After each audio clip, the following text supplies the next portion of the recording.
All right, welcome everybody. I'd like to call to order the Town of Concord Community Preservation Committee public meeting of November 17th, 2020. My name is Tom Kearns, Chair and Select Board appointee. And I'd like to begin by asking my fellow committee members to introduce themselves and their appointment. And as we have been doing recently, we'll use our web-based list for a roll call. So, Peter. Peter Ward, Select Board appointee and Vice Chair. Judy. Judy Zombrecker, Natural Resources Commission appointee. Paul. Paul Grasso, Recreation Commission. Burton. Burton Flint, Planning. Nancy. Nancy Nelson for the Concord Historical Commission. Thank you. Hester. Hester Schnipper for the Concord Housing Authority Board. Diane. Diane Proctor for the Select Board. And John. John Kratsley, Select Board appointee. Well, we have a full turnout for this evening. Wonderful. Thanks everybody for being here. And as always, if everybody will be good to mute themselves, and please remember to unmute. And if you'd like to kind of speak, which I would welcome, please raise your hand, either your Zoom hand or give a wave, and we'll figure that one out. So if it's Tuesday evening, that means we're together with CPC. Very nice to be with everybody. Heather has assembled once again an exciting agenda for this evening, and that everybody should have access to online. And I thought I would just review that very briefly and talk about what I imagined we may try to accomplish this evening. So we have a rather dense agenda. This is, I think, a perfect organizational evening to make our next potentially 3 deliberation recommendation meetings as effective as they can possibly be. And so tonight on our agenda, we're going to review any additional materials that were requested or provided, and Heather will take us through that. We're going to do an overview of the evaluation criteria that I think we do every year, and it's really important as we get into the kind of review of each of the applications. And then number 3 is really going through the available funding for this year. And Heather's got a couple of exhibits to share with us for our potential recommendations matrix. And we'll pull that up and begin to take a look at that. I think that may also be a time for us to reflect a bit on the last 3 meeting evenings we've had with applications presented. We've had a total of 15 applications presented and discussed. So maybe we reflect on those, and maybe that's also an opportunity to see if there's some general alignment around several, let's say, knowing that we'll have a bunch of work to do. I would note also that as we kind of move forward toward a potential target of December 15th, for voting recommendations, that we're going to be hopefully receiving some additional input from the Select Board and Town Manager by December 15th, if not hopefully before. We'll talk about that as well. And then we'll wrap it up with the more detailed schedule review, our minutes, and any other project updates. So dense evening. Lots to go through. Heather, how do I do? We'll cover the big highlights. Yeah. How's everybody doing? Any questions about the agenda? Nope. Thoughts, reflections? Nope. Pretty good. Yeah. Okay. Good. So I'd like to move to any new materials received. And Heather, can you provide us with a kind of overview of the nature of the materials received and where they may reside? Yep. So there was one email sent from Wright Tavern, just letting you guys know that they've had a historical architect kind of come on board their team, and I did forward that email to everyone. And then under current meeting documents, I've been uploading any supplemental information that's been received, which has just been like the historic structures reports for some of the historic preservation projects, including, let's see, I have the 110 Walden Street Historic Structures Report, and then 3 reports from Wright Tavern, their historic structures report, a building inspection report, and a structural investigation report. And I have requested copies of the structural report on the roof for the Masonic Lodge. I just haven't received it from him yet. So once I get it, I'll put it on the website under that supplemental information tab. So if you've not read all this material in great detail, you're not behind yet, because we have several more meetings to go through this, to go through these applications in some detail. But that's now being made available, and Heather, you're continuing to kind of pull things together. Yep, and also as I receive letters of support, I've started uploading those to the website as well. So you'll find those there too. Great. Any questions from the committee on agenda item number 1, current applications and materials related to those? Yes, Diane and Nancy. Thank you, Tom. I'm curious, I'm going to go over to see Wright Tavern and have a chance to physically visit it. Thank you very much. I noticed in a publication that was put out by the town that there's a new real estate group that is moving into Wright Tavern and putting their operations there. And I guess I'm just a little bit confused about who's there now. And because one of the discussions they were having about is their future use of that space. And I just don't really, I don't think we have that quite in hand at the present moment. So Heather, I don't know how we do this, but I'd love to have a list of who is presently occupying Wright Tavern.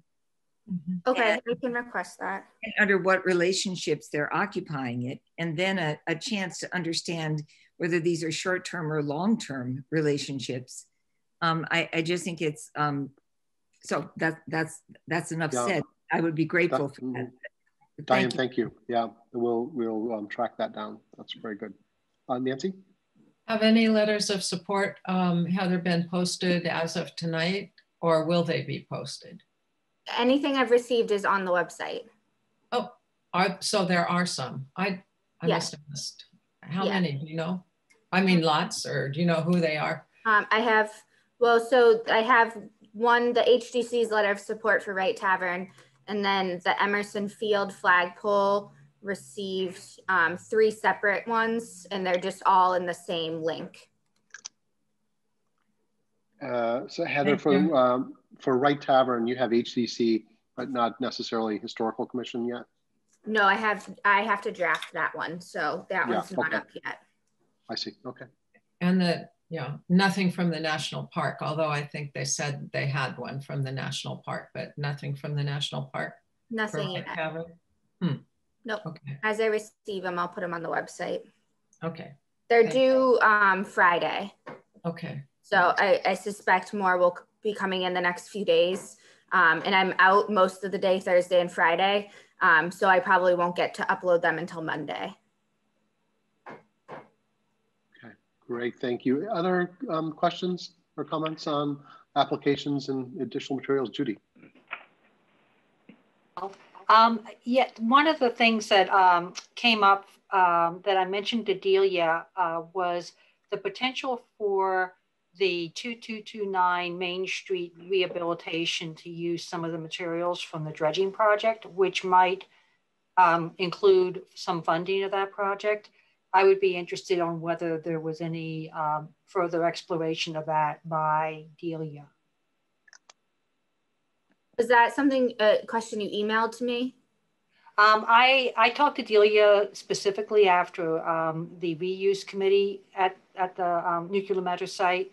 Okay. So she's aware of it, but no, I did not email that question to you, Heather. This is okay, because I did get a few questions for Delia that I had sent to her, and I reminded her again this week that we're still waiting a response, so maybe she'll clue it all into that.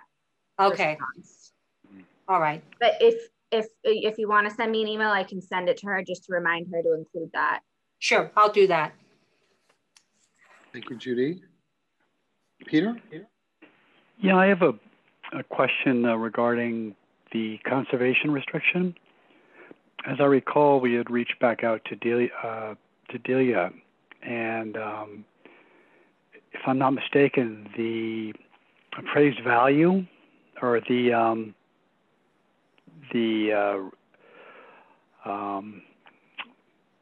price on the restriction exceeds the appraised value of the property.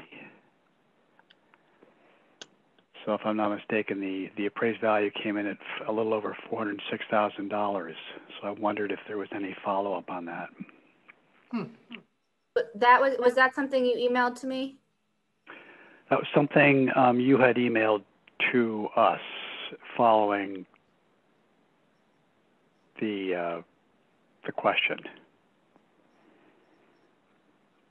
So was there a question back to Delia about it? I think that the question was, what is the appraised value? And then I don't know what the follow-up was going to be, but that's evidently what the appraised value was. So it was less than we had anticipated.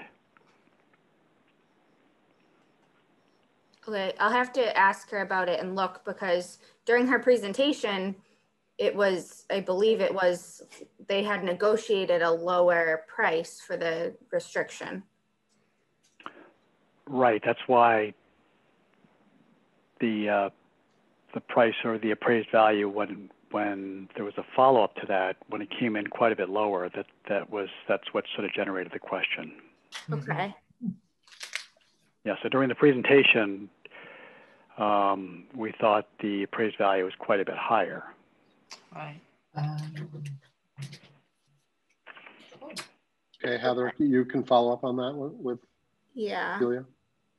Okay, thank you, Peter. Other questions on our applications or additional materials or information requests?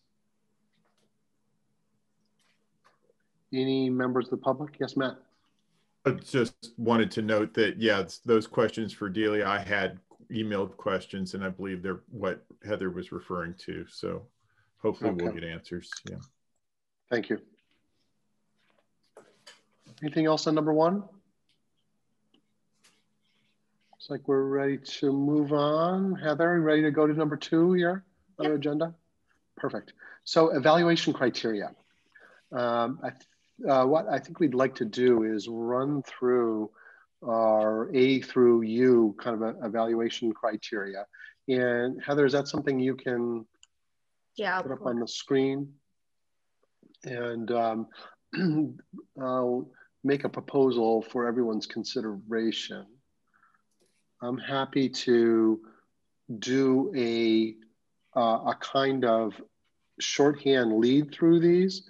And then if anybody wants to stop and go into more depth, then let's do that. Sound reasonable? So if so, let me just adjust my screen a little bit here. So A is project's eligibility.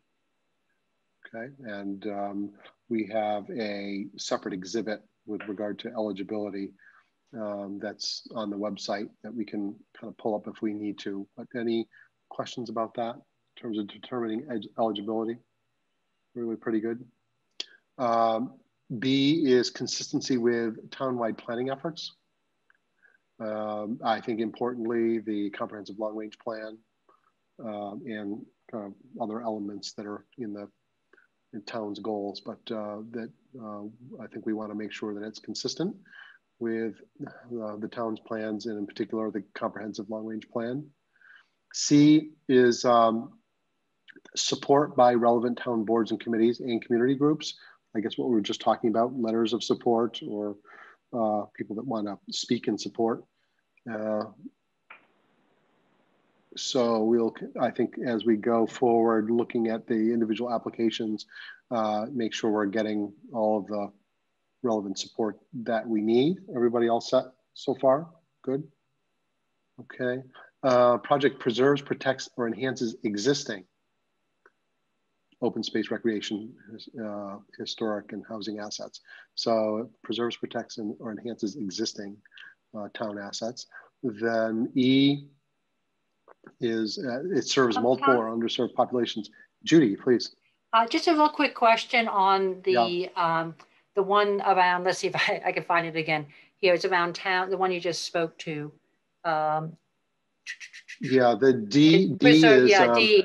Now, preserves, protects, enhances. Yeah. Right. Now, the town-owned, does that apply to all 4 of those categories or just for town-owned open space? Do we know? I believe it would be all 4. All 4. Okay, thank you. I assume all 4. Yeah, thank you, Judy. Okay, great. Thank you. Okay, yes. And E serves multiple or underserved populations and or is open to the public. That comes up a lot for us to make sure that applicants are meeting this requirement. Fulfills more than one purpose. Also something that we encounter quite often. Administrative and financial management capabilities. There's a whole paragraph here that we could look at and talk about. But I think this also is important that we know that the applicant can carry this out appropriately and effectively. Okay, so far everybody. Okay, H, ability and competency to implement such a project, and where the applicant has successfully demonstrated this. And I think we do have applicants that have come back over several years. We've also had applicants that we've asked things of them. You need a historic structures report, et cetera. And they've kind of followed our guidance. And so I think that's helpful.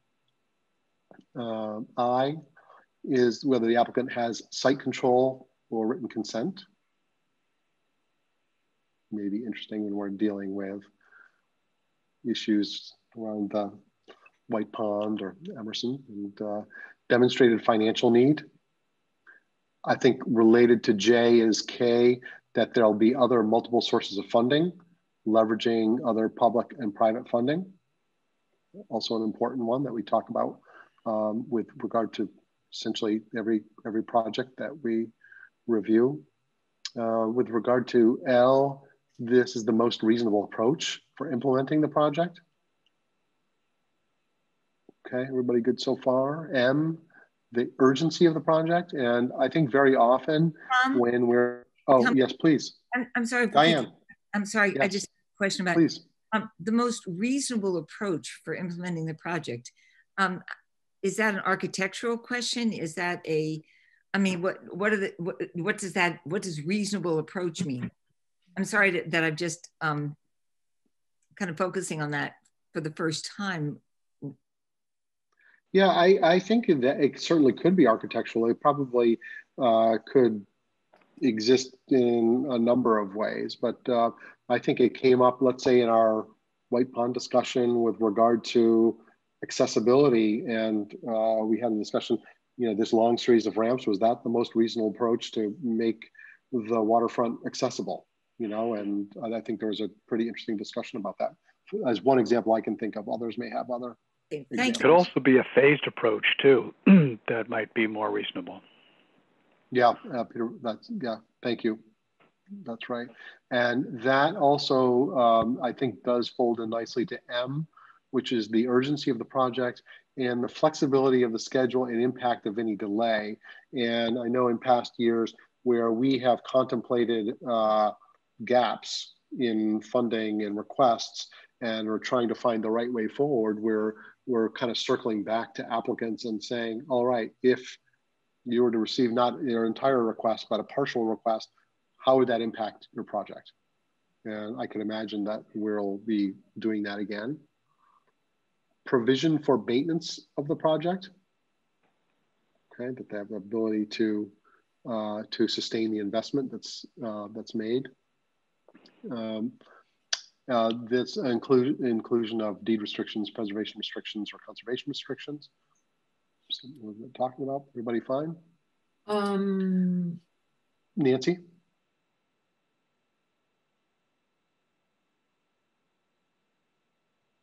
Nancy, unmute, please.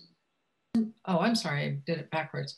Have we put preservation restrictions on projects that we've funded in historic preservation? In recent years, since I've joined, we've never had to do it because they're all located within the historic district, which protects them already. So that's determined not to be necessary. Right. Well, right. that's for the exterior. If it came forward that wasn't located in a historic district, then we would for sure require some sort of restriction. Well, the protection of a historic district does not do anything for the interior of a historic structure. Right. So I'm just bringing that up, that may be something that we want to look at. Yeah, I think, thank you, Nancy. That's a consideration, right? Okay. Yeah. Let's see, we'll go to P, that the CPC will generally not recommend, right? That there's funding prior to an application. Seems reasonable. However, there, I think, have been issues with regard to urgency of particular properties around, let's say, community or affordable housing. Q, design features that reduce the impact on the environment. So I think this also maps pretty closely to town goals and the comprehensive plan. And that maybe folds into letter R with regard to these 4 sustainability principles. And I haven't highlighted them, but we can see those in terms of certain fuels or metals or minerals, synthetic chemicals, nature, and human needs fairly and efficiently. Any questions or comments so far? Everybody good? Okay, letter S is qualified vendors which are located in Concord are encouraged. And T just suggests that the CPC will consider recommendations outside the normal schedule. That has come up, I think, at times when there's a particular property that's sprung up and time is of the essence. And U is around the CHA, has a permanent representative. Thank you, Hester. And you can kind of read the text related to you. Okay. Everybody commit A through U to memory so we can apply these. Right. Yeah. Where good. can we find these on the website, just to refresh our memory as we go through these over the next few weeks? Yeah, Heather, if you go to the top of the page, maybe just so we see the top of the document title. They're funding application materials. Right. Yeah, if you go to funding application materials and then choose application requirements and attachments, it's located in this document. Okay, great. Thank you. So I mean, I think in past years, we've been doing a better and better job Could you cross-referencing. We can take a excuse me. I'm sorry, to the top. So if we're looking for it. Thank you. All right, thanks. I can go to the website and show you guys where it's located too. That would be terrific. So if you're on the CPC's main webpage here, you go to 2021 funding application materials over here on the left, open that, and then application requirements and attachments. And it's just, it won't be the highlighted version because Tom had highlighted the one we just went through, so. I thought I would try the express run through them. Not going too fast, I hope, but we can always, we'll have these available also during our discussions where we can cross-reference and go back. Heather could pull these up and we could make sure that we understand the text of any of these items. I think over the last several years, we've been doing a good job with the kind of cross-referencing. And I think more and more our applicants have been doing a good job trying to reference various requirements, maybe some better than others, but making it a little easier for us to kind of navigate. Any other questions or comments about evaluation criteria from the committee or the general public? This is Hester, just thanking you for the very Hester. careful and thoughtful job you've done on all this. Well, you guys know how much of this is with Heather. Now, Matt. Yeah, regarding item K, the public-private funding, I had a question about just the proportion of private funding that has, generally been expected, or whether there have been trends. It just struck me that, the proposals this year, I know we'll get into details, but that overall that the amount of co-funding is lower than I recall. And I asked Heather whether there were, either guidelines or data about past percentages, and she wasn't aware of any, but I just wondered if, there's something we could figure out. I mean, clearly there have been these projects funded over the years, and there was information about the amount of private funding. So there would be some sense of a guideline. Yeah, I would just say, Matt, private, there's been, there's always some private funding. It seems lean to me this year. Maybe there's good reason, don't know.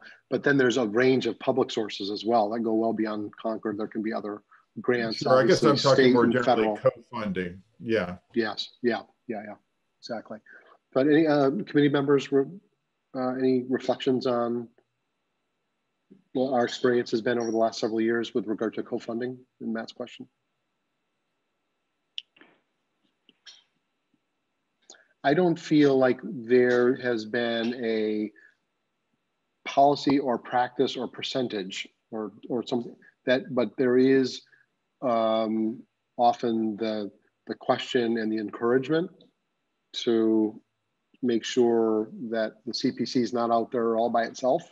If there's a possibility that others can join, and we can kind of leverage the CPC commitment. I think that tends to be part of the discussion. Others would have good reflections on this. I would also add that as I'm looking at this year's applications, I'm guessing 75% or more are from the town of Concord. And in previous years, I think there have been perhaps more nonprofits in the mix of applications. Yeah, that may be true. Yeah, Matt? And the second question is really just about the for lack of a better word, the business model of the organization seeking the funding. I think in a couple of cases in these proposals, we've had, an organization that either has an endowment or something, and it's not clear that their current business model is collecting, enough funds to pay for regular repairs. And so I don't know to what degree we weigh in on that or use it as a criterion for the selection. So, well, I think our letter N of our criteria, provision for maintenance of the project, I think is an important one that does come up, that we don't want to see an investment quickly erode. Okay, I guess I thought of that as just funds to keep the work, the specific to the project going. Not so much was the organization operating in a sustainable way, Yeah, right. Diane. Yeah, I think, Matt, your observation is as always a keen one. I think the dilemma right now that we're facing is that with COVID, many of these organizations are maybe the kind of whatever is normal, and an ability to sustain things is at least as I watch these proposals come through, is a little more fragile than I've seen in the past. I think, for instance, of the let me sure I get the right exact title, but the Concord Masonic Lodge. I mean, I think it's been hard for them to anticipate income, since guess what? Nobody's allowed to gather there right now, in groups. And so how do they project what's coming? How can they project what's ongoing? I mean, I think they're those kinds of questions, at least it seemed to me cumulatively this time, produced a different kind of fragility in the way we discuss things. But that's just my take on it. Thanks, Diane. Any other, Judy? Yeah, I think, you know, building on Diane's point, as I thought about some of the organizations, because I was thinking of the Timothy Wheeler House, Masonic Lodge, and maybe to some extent the Wright Tavern Project. They're organizations that have been there for a long time, particularly the Timothy Wheeler House and the Masonic Lodge. And they're organizations that are seeking to be open and accessible to people who may not, you know, they're providing a service in the community to middle class, you know, people. So they're affordable organizations.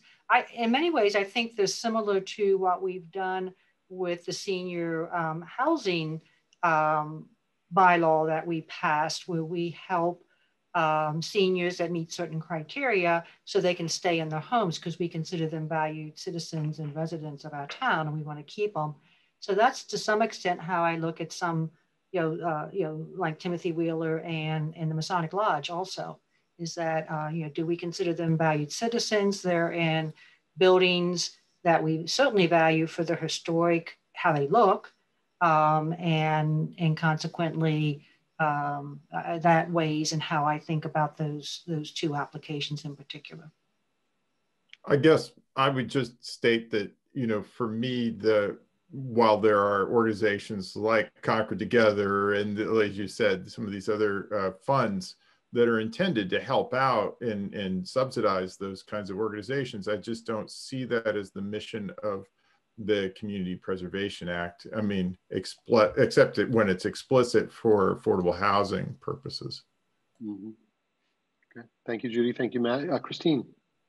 Yeah, just in following up on Matt's comments. And so I think what he was getting at was if folks cannot handle deferred maintenance, if these properties are not owned by the town, right? These are independent organizations. And if they cannot sustain themselves, and maintenance of a building is part of the sustaining of a business.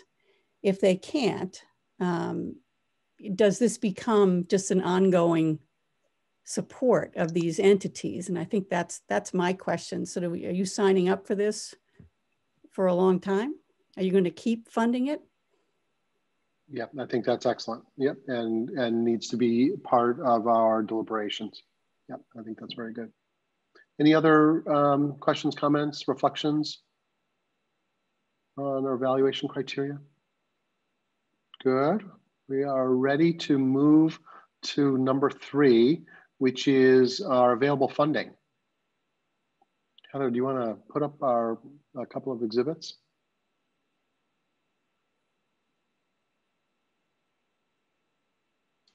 Just give me 1 minute to pull it up because I had thanks. Changed pages. And maybe Heather, also you can pull it up and walk us through the overview.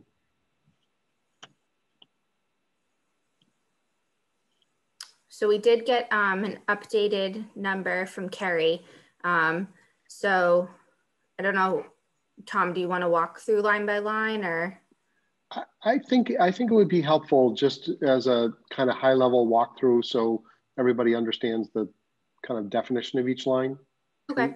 You want to take us through it? Yeah. So we have the projected surcharge here, which is the amount that would be collected from the town, as well as the projected state match. And then there's an earnings on investment. So I think that's the money that is currently sitting in CPC accounts earns interest. So the estimated fund revenue is this 1.7 million number. We currently in the undesignated fund balance, which is just funds that have not been used in prior years and not been designated for specific buckets. So that there's $44,000 sitting in that account. And then we have one reserve account right now that has funding in it, which is the land acquisition reserve account, and has a little over 100,000. So we've, there is a reserve bucket for historic preservation and community housing and open space, but there's currently $0 in those reserve accounts. So they're not listed on this. So our estimated total is a little over 1.8 million. But because we don't have any land acquisition projects in front of us, we would have to subtract the 100,000. So we have like $1.7 million to work with. Heather, could those funds be applied towards the conservation restriction? No, because they're not acquiring the land. Remember, the land is still going to be owned by the Emerson Association. Right. Yeah, I just thought I'd ask. Yeah. Yeah, good question, Peter. Okay, everybody have our kind of general target here? I have one question. Nancy. I got something, and I suppose you guys did too, that was a chart about the CPA trust fund distribution. And it was 368,603. Does that bump up the state match a little bit? I don't know why that's different than what she has here. Yeah, I just got it a couple days ago and printed it. Why don't we go back to Carrie and I can double check that Carrie on that. Okay, I'm not sure what I'm reading all the time here because it's a big chart. yeah, exactly. No, that's good though. Thanks, Nancy. Why don't we just check? So we typically start out this with a bit of a working number that comes into final focus, but it appears that we've got about 1.75 or something like that, a little bit more than 1.7 to begin to think about. Yeah. Okay. And also is the other matrix. I don't know if we really need to spend time with that, Heather. That normally goes with. I can pull that up. Let's just take a look at it so everybody knows that it exists and can study it. We can have questions about it now, or we can. Oh, I'm sorry. I was thinking of the other funding availability matrix. Which one's that? Didn't we the have second page of that? Yeah, thanks. This one? Yeah.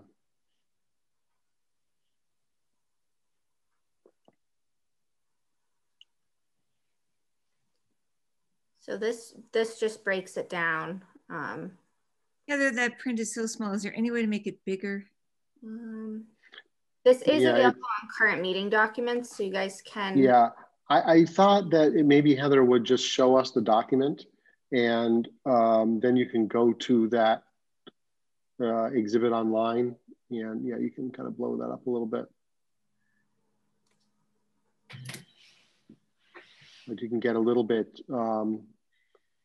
more granular breakdown and compare it to past years. We've looked at this kind of table before, and should hopefully equal the previous document.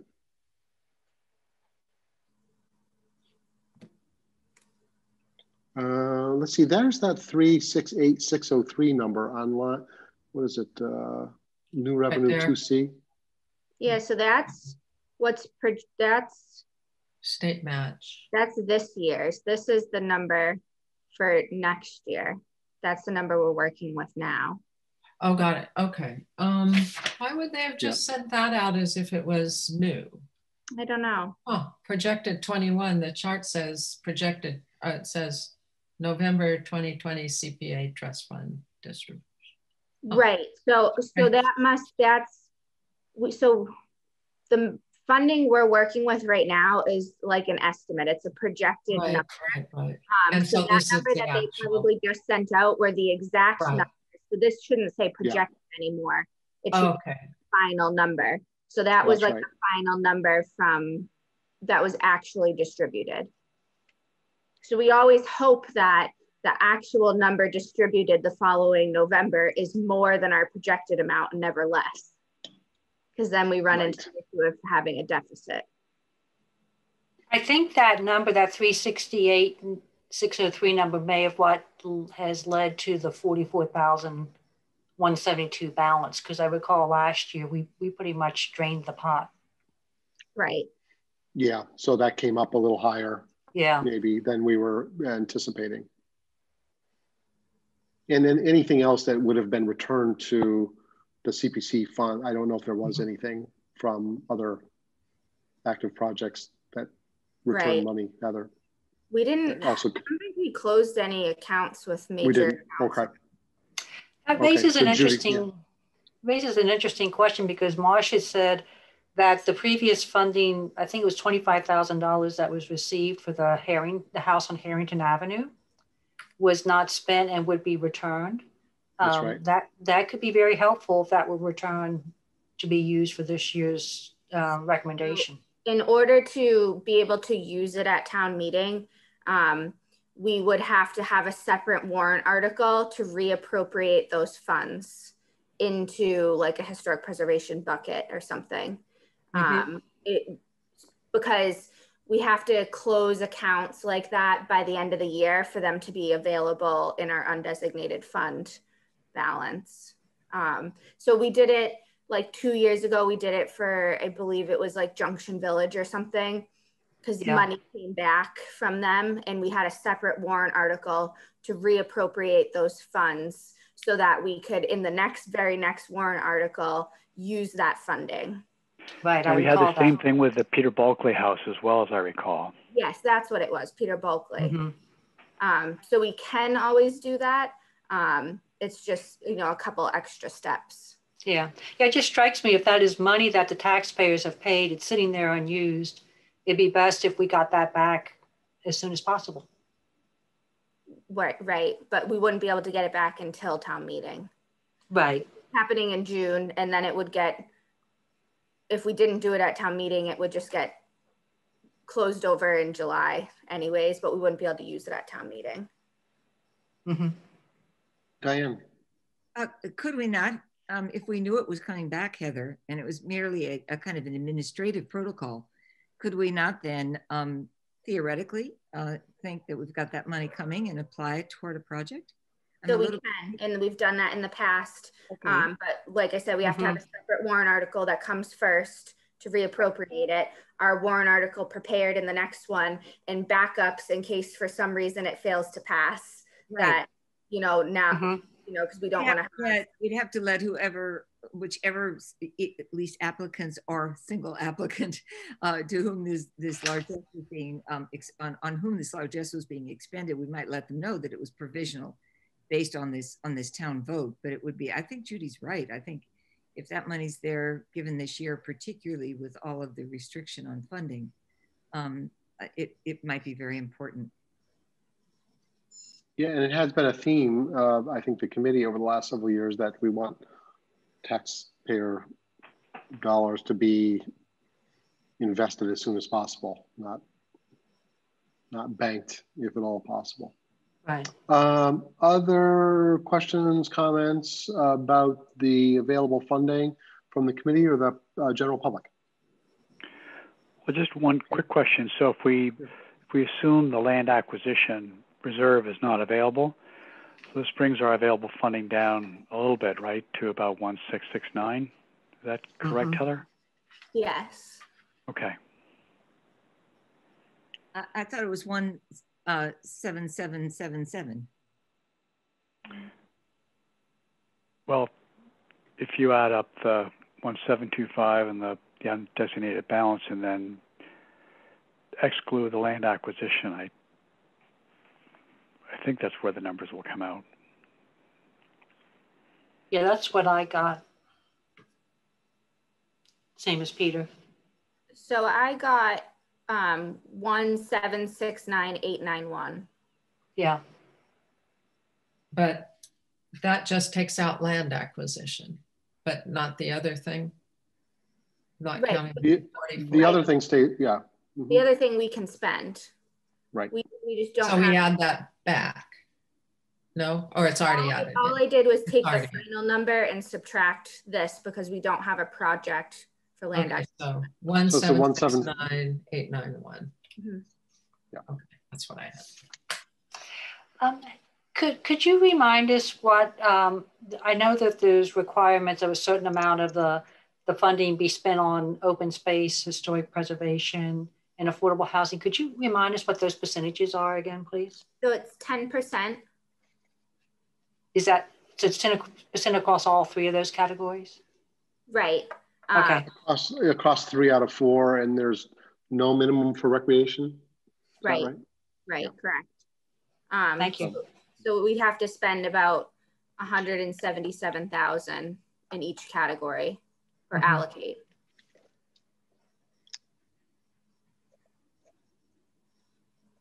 So that means, Tom, we're about $500,000 short in terms of what's being required. Yeah. We have, right? Never easy. It's going to be hard work, right? Okay. Any other comments about available funding? Very good. Seeing none, shall we move to potential recommendations? Now, Heather has constructed a matrix that many of you will remember. And I think I'd like to have a little bit of a discussion about this. Let's see here. In terms of what our goals are for tonight, knowing that maybe I will just talk about this a little bit. Prior to the change of town meeting next year from April to June, our schedule was to present our recommendations by December 15th. And after tonight, we had scheduled meetings on December 1st, 8th, and 15th to try to achieve that goal. And town meeting has moved now several months, and with it, the warrant article deadlines. So if we needed a little extra time, we could have that time and still get our materials in to the town. So this evening, what I was imagining, this would be a good opportunity for us to review the list of applications, reflect on the presentations and discussions, and see as a group if there's some general alignment around several of these. We kind of went through this last year where we said, well, there are several of these that we all generally agree there's not going to be a lot of in-depth deliberation needed, and then there's others in a category where we know this is going to take a while. And then, given that, we might all have some homework to develop some draft scenarios and bring those back on the first. We did something like this last year, as you may remember, to say, okay, in your scenario, who had application number 1 kind of in this category, and we kind of went through that. So that's what I thought might be useful tonight, but I'd really like to get everybody's input on that. One thing we did last year, I thought that was helpful, was we sort of came up with this idea of buckets. So where there's some applications where we felt that fully funding was possible. Another bucket was, as I recall, something along the lines of still open for discussion. Yep. And the third bucket was, there were some outstanding questions of some type that we needed more information on. And I don't know if I thought that was sort of helpful last year when we did this, because then you're looking at these in groups and realizing, okay, we still have some more information. And of course, we're still waiting. We're still going to be waiting for select board and town manager prioritizations as well. Peter, I think that your bucket concept and what we did last year, that's excellent. And it, I think, really helps us to kind of make our way through this. I would also say for for people's consideration is that I think without the prioritization inputs from the select board and the town manager, if we don't get that before December 15th, we're not going to be able to close our kind of recommendation cycle. You know, we would have to extend. So Heather is working with those groups to figure out what their schedules are. Heather, do I have that right? Yeah, so I've sent the request to the town manager, and he stated that it will be placed on an upcoming select board agenda. Okay, great. So shall we pull up the exhibit and see what we can do with regard to our buckets or groupings? And I think also this is an opportunity for any reflections on the presentations and the discussion, because we really didn't have much depth of discussion ourselves about what we learned. I don't know why my screen sharing is not working. Oh no. I am sure I cannot help you with that. Sorry. Just give me a moment to yeah. It up.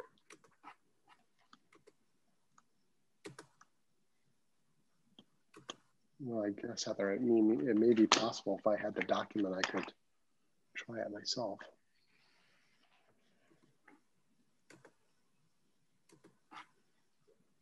Can you guys see that now? Oh yeah, well, yep. Okay. I kept saying my screen sharing was paused for some reason every time I tried to pull it up. So Heather, I think, maybe there's a quick zoom out. We can see the whole document for a second, and then we're probably going to need to zoom in so everybody can actually read it. Does that make sense? So as folks will remember, right, there's the kind of running through the applications. We develop scenarios, maybe A, B, C, with regard to how we want to try to get to the available funding. And then there's the kind of breakdown in the lower matrix. But our total requests are, Heather, was it $2,276,011. So yeah, thus the roughly $500,000 gap that we have between requests and available funding. Okay, everybody got the general tool?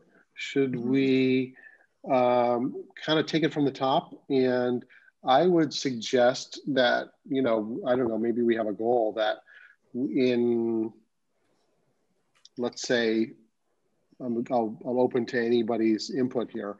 In the next 30 to 45 minutes, if we spent 2 or 3 minutes on 15 of these things and kind of got through it once at a kind of high level and just saw where we are, we can always kind of go through it a couple more times, but we can just see where we are if we get through it. And that, I think, may put us in a position to have homework assignments.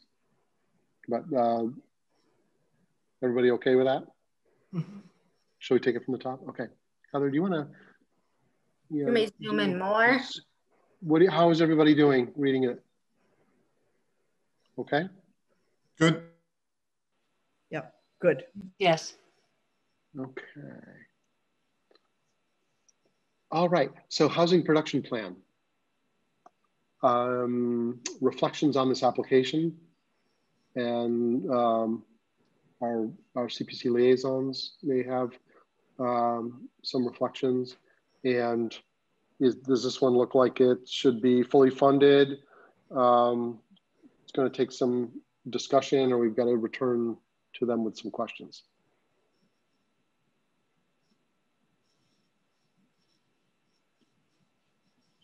Thoughts? And I should have our liaison grouping. Any thoughts about this? Struck me that this would be one that would be appropriate for us to fully fund. Mm-hmm. I would agree. And I would certainly agree. I mean, really, I'm moving ahead, but the second one also, I think, is fully funded. Yeah. Mm-hmm. Yep. So on A and B. Tom, just I'm sorry, a second. In an effort to try to pull up the right documents, this is a different order than the way we kind of originally organize things. And I see you're doing it by community housing and various things. So just please give us a second to find the document. Okay, because I wanted mine given the order in which we reviewed them. So now I've got to go back and try to find things. So if we could just, if you wouldn't mind being a little patient with us trying to sort through things, I'd be grateful. So thank you. Or could we go through them in sequence in terms of how they're numbered? So for instance, you know, the first application was for White Pond beach improvements. Mm-hmm. Yeah, we could, I think that's a good recommendation. We could certainly do that. Yeah. That's the order my book is. It's also how they're structured on the website too. The spreadsheet's just done like this because this is how the Warren article is laid out by category. Oh. But so Heather is transitioning us. That's not a criticism. It's just it's a self-criticism in terms of getting papers organized. Heather good at moving us toward our eventual future, but yeah, we're in that transition mode. Let's I'd go with Peter's recommendation. Let's take these in the order that original presented. If you, Heather, can you sequence it like that for us? So I can't, but I'll just scroll around if you guys just. Yeah. Okay. So. Or next. So I have White Pond here. I'll speak up on this one because I know this is Peter's and Tom's project, but I really think we need time to go to the White Pond website to see what the public discourse created, you know, what that yielded, whether we want the kind of Taj Mahal stairs that go down from the top to the lake, or whether we want a more gentle meander. I mean, I think there's a lot to look at here, Tom. And I would appreciate time to go back and review what the town discourse, what the public hearing yielded, which I've not had a chance to do. Maybe others have. Yeah, thank you, Diane. Judy. The one portion, there's two parts to their application. One, which Diane just referenced. The other one is the earthwork and the stormwater management. And I know from you know, the issues at the pond with the green algae blooms, which then limit the use of that pond.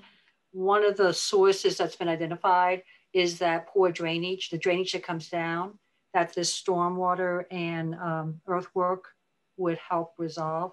So I think that there's that portion, I think there's a real benefit to to the pond and both from ecological health and then also from people's ability to use it.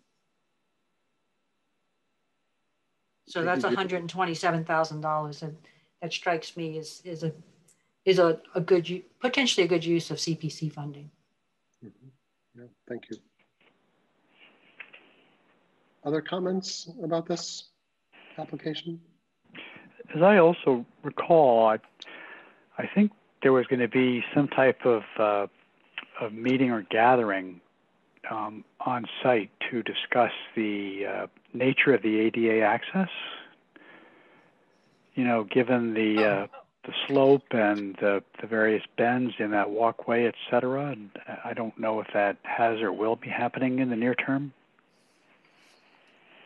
I didn't realize that. That's a good idea. So I think that was, Kate had mentioned that they were going to be meeting with the Commission on Disability about the project. Oh. And that I don't know if that's happened yet. Yeah, I can ask her and follow up on that.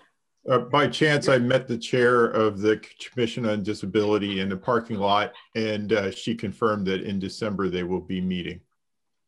Okay, thank you. They have not met yet. Yeah. I guess from my perspective, I'm trying to think about a couple of different things here. Our gap. This has emerged over the last couple of years as a priority for the town, given the White Pond Association and if you will, the acquisition of the land, and then the responsibility to do things with it appropriately and seemingly rather quickly. And so I guess I might want to understand better if this were on a different timetable, what would the impact be? you know, given other priorities for CPC in the town.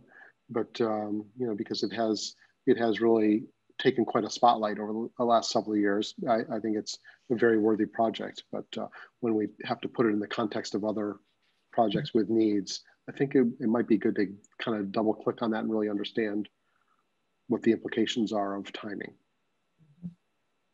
John. Yeah, I have a similar approach as yours that's really quite favorable to this, because I see they put the package together.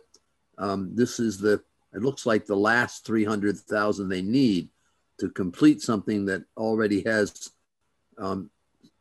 prior CPC funding, capital budget funding from the last town meeting. And this would finish the package to complete phase one.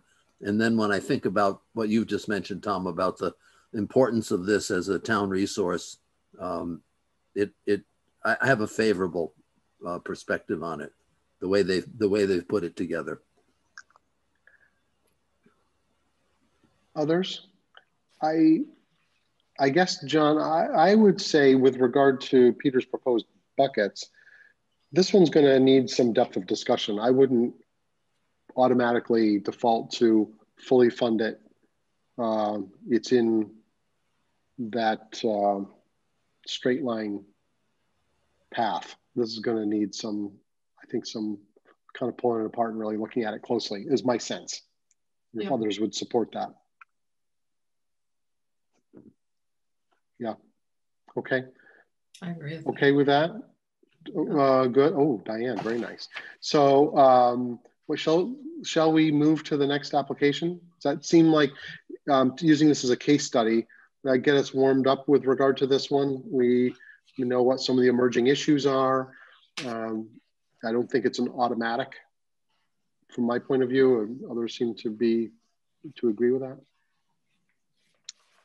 Okay, Heather, where do we go next? Yeah. Emerson Field flagpole.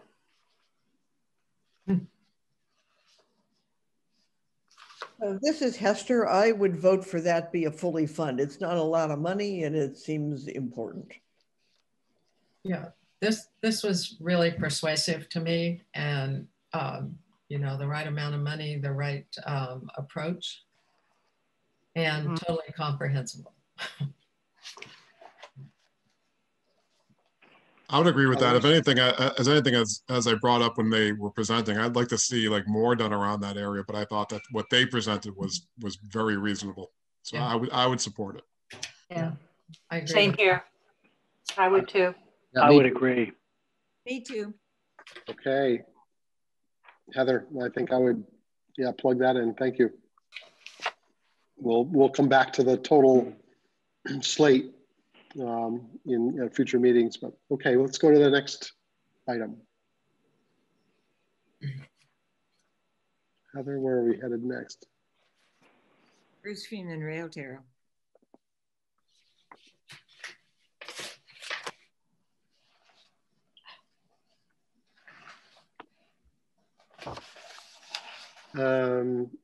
Comments about this one?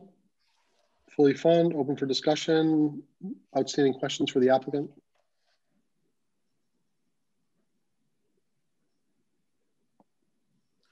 I thought since, they have the issue we had last year when we didn't,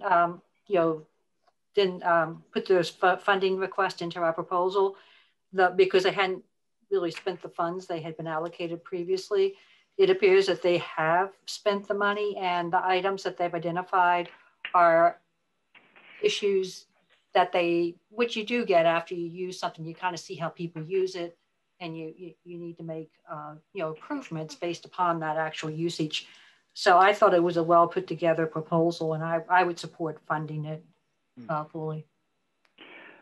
I would agree. I think Marcia did a good job also with her photographs of showing specific examples of how the funding would be used. Mm-hmm. Yeah. I agree. Me too. We were a little stingy to her last year. Yeah, no, yeah. We did hold back a little bit last year, and she was patient and resourceful. have this other argument about the way in which the area has been abused by bicycles and things that establishing some some protection for that was good. Yeah. Hey, Heather, would it mess up your spreadsheet if in the White Pond category you put a question mark? Just so we could see them all get filled out? Yeah, thanks. Okay, what do we have next?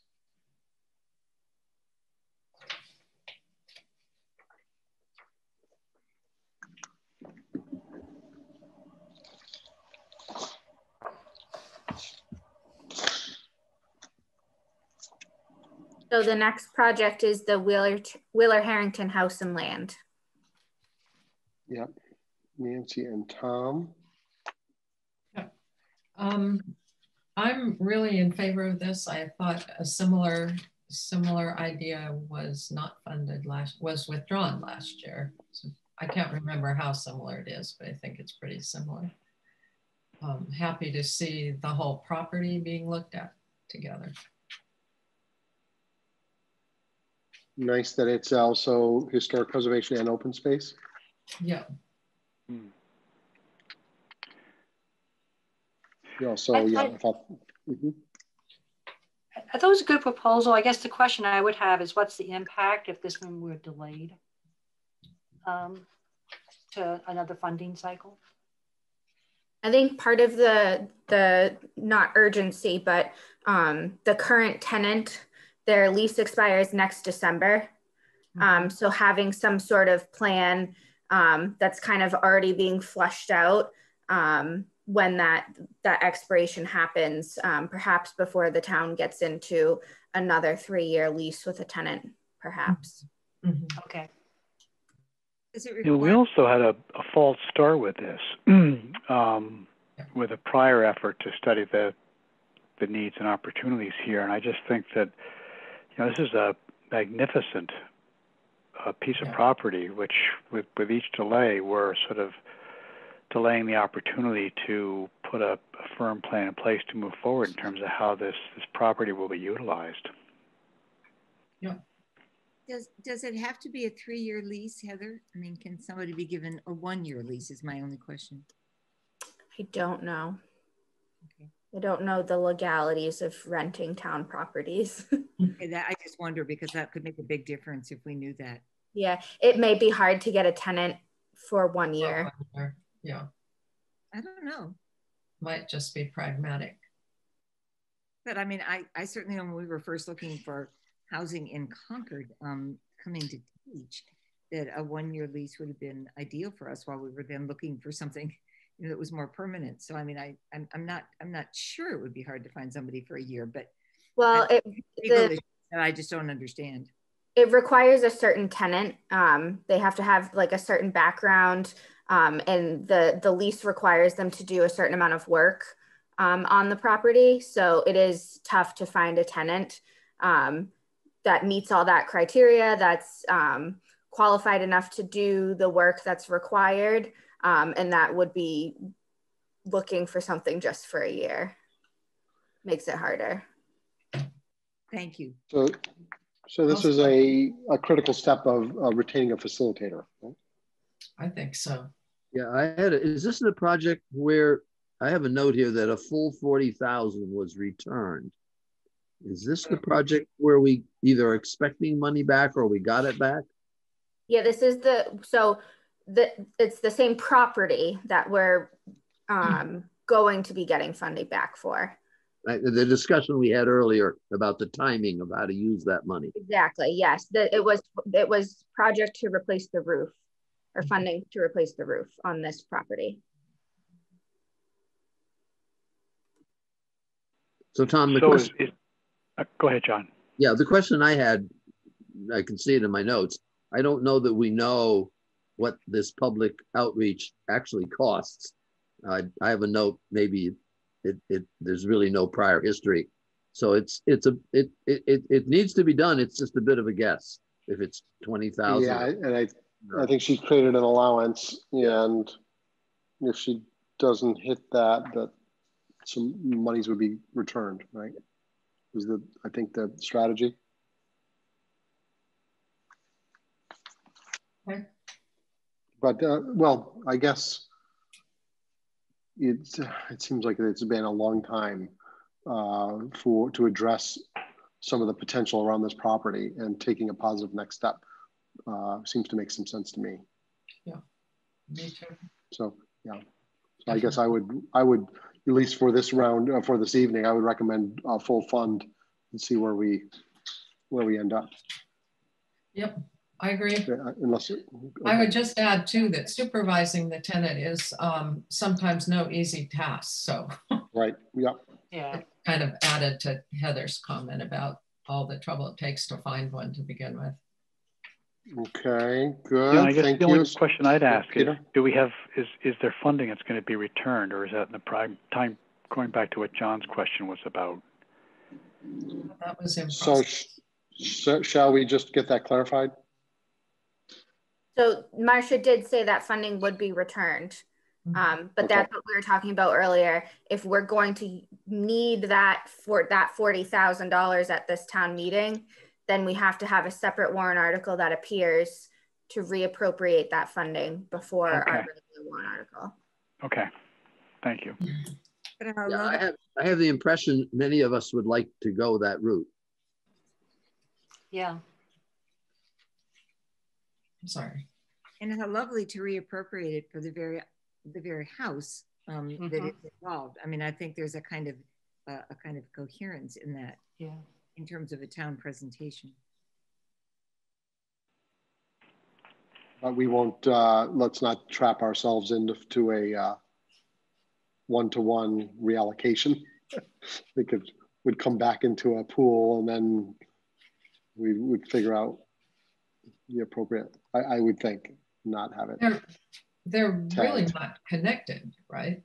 No, they're independent of each other. So right, following the facilitation, they want to move into a master plan phase, I think. Okay, well, if we're okay in getting warmed up on this one, it would bring us back to the top, I think, where we started, to the housing production plan,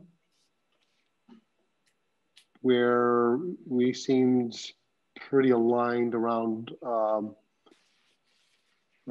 full fund recommendation. The only question I had was that I had asked if they knew what it cost last time, and I have a note that Marcia did not know. So I don't know whether I don't know how the number is actually based. I will follow up with Marcia. Let's do a follow up. Yeah, great. Thank you, John. John did ask that question into my query. Is this really a CPC cost? John reminded us that or Marcia reminded us that we funded this before or previously. No, it was just the number. I was just trying to figure out if this is 10,000 more, 5,000 more. That's what I mean. I mean, you did ask that question. It was a good question. Okay, John, thank you. We're ready to move to Regional Housing Services Program support. Said this is a lot of alignment around just fully funding this. Yeah, it's what we've done, I think, past several years, if I recall. Yep. This seems like sort of a no-brainer motherhood and apple pie. We need to do this. Right. Yeah, and the town is matching with the request here, so. Thank you, Peter. Okay. Our next one, I think, is staff and technical services. That's the level we funded last year, if I recall. Yeah, I think that's something we just need to do. Yes. I think our applicant made a pretty solid presentation. Yep. Yes. Okay.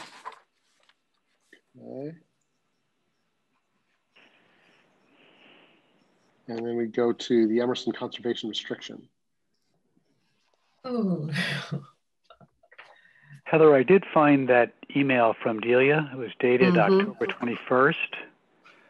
Okay. So the parcel would have an assessed value of $406,900. So the question I would have here is, if you add up the requests plus the matching funds, that would actually exceed the assessed value. Mm-hmm. Okay, I will follow up with her on that. So that would just be my question there. Yeah, good question, Peter. Thank you. And we wouldn't want to fund more than, I mean, no. The parcel could be purchased. Right. No, something like 86% or. Yeah, she did, I thought, produced a argued within a few percentage points, I think. I thought she said an arrangement had been made, but maybe I'm remembering poorly. A price was negotiated. Yes, that's what I thought. But 560, whatever the total is here, I think. No. Yeah, it was 565. Yeah, but this email was sent subsequent to that presentation. Mm-hmm. So yeah, Heather, I think it'd be good if Delia produced a brief summary exhibit. So make sure we're all very clear. Is it logical to think that the town's land acquisition fund will fund what it was going to, and that would just lower what the request was from CPC? Is it that easy? No. Judy's shaking her head. No. No, I think what Heather said is that we have to actually purchase the land, and this is a conservation restriction, so that the land acquisition funds. No, the town has money for this. There's a town portion of it. Oh, I'm sorry. I thought you were referring to the CPC. Yeah, that's a real shame, actually. Yeah. But so I'll take away the shaking of my head now. Sorry about that. For the town at 355, 600 is matching. Right. Yeah. Okay, so we have some questions here. I think it was based upon an appraisal by Landvest, as I recall. That's what I remember too, Judy. And when you go by and look at that property and look at its, I mean, as long as we know that they're not going to sell off the other side in some way, I mean, the preservation of that space as an historic visitation center and everything else is really impressive, and I think good. Is this a property that would require conservation restriction? In perpetuity kind of arrangement? I think that's what this proposal is. Oh yeah, yep. I think. Yeah. Is that what it is? Right. Acquisition of CR. Mm-hmm. I'm sorry. Yeah, forget that question. Oh, okay. Thank you. Yep. Any other questions or comments about the Emerson conservation restriction? I think we have some. We have some questions. Is it in the question bucket? Yeah, I think we have some questions. Mm-hmm. Right before we can kind of get that to the next level. Shall we move to Warner's Pond dredging? I'd like to, I think it's certainly a worthy project. It would complete, I believe, the funding for it, but I would like to see if Delia's had any opportunity to talk to the project manager at NMI on whether they would, because they're looking for fill for that project. Yeah. And they've got a $120 million fund for the remediation. And I would like to find out if Delia's had any opportunity to speak with Brian Thompson and whether they would buy fill and if that would cover this amount of money. Judy, could you explain that project? Yes, the VU's project, this is the StarMet site that is a Superfund site. And so the EPA had submitted, received the approval of their plan. They got the court order where they got the $120 million for the remediation of the site. So there's a town committee now headed by Gary Kleiman and Paul Bain. They're looking at reuse opportunities. The plan that they've pulled together, the EPA, requires a significant amount of fill. So they're trying to source fill from around the area. And so in the meeting 2 weeks ago that I went to on the reuse committee, this came up, and the opportunity because they're looking for fill of, well, gee, we're doing this project over in Warner's Pond. There might be fill right there. So if there'd be a way for them, perhaps, if that fill could be used, that they would pay for it out of the funds, which I assumed would also be not only, yeah, we'll pay for it also to be dredged out, et cetera. So I think that would be good to understand if that's an opportunity, which would then say that this money isn't needed to complete that project. Yeah, Judy, I think that's an excellent idea with regard to the financials as well, maybe sustainability, not moving that material quite as far as we might have to, or, yeah, I think that's excellent. Yeah. It's a lot of material. Yeah. Yeah. Right. And that was part of what they said, is that because one of the proposals for the reuse the EPA has is to basically kind of shave off some of the hills over at StarMet, which taking down a lot of trees to be right there along Route 62, and using that fill for the other parts of the project, which has an environmental benefit of you're not trucking a lot of fill from other places, a long way away, but it does substantially change the terrain of that site and how it might look in the wildlife.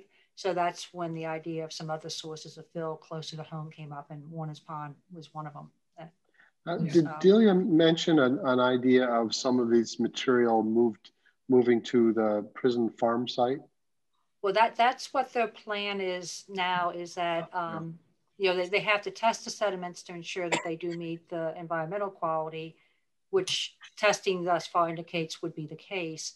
But they do have agreement with the prison farm to put the materials there so they can drain and then spread it out over the fields.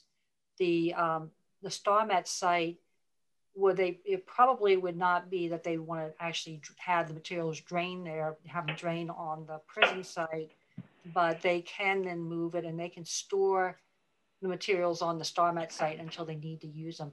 It is going to be about a 7 to 8 year project over at StarMet, but they do have the space to store materials like that.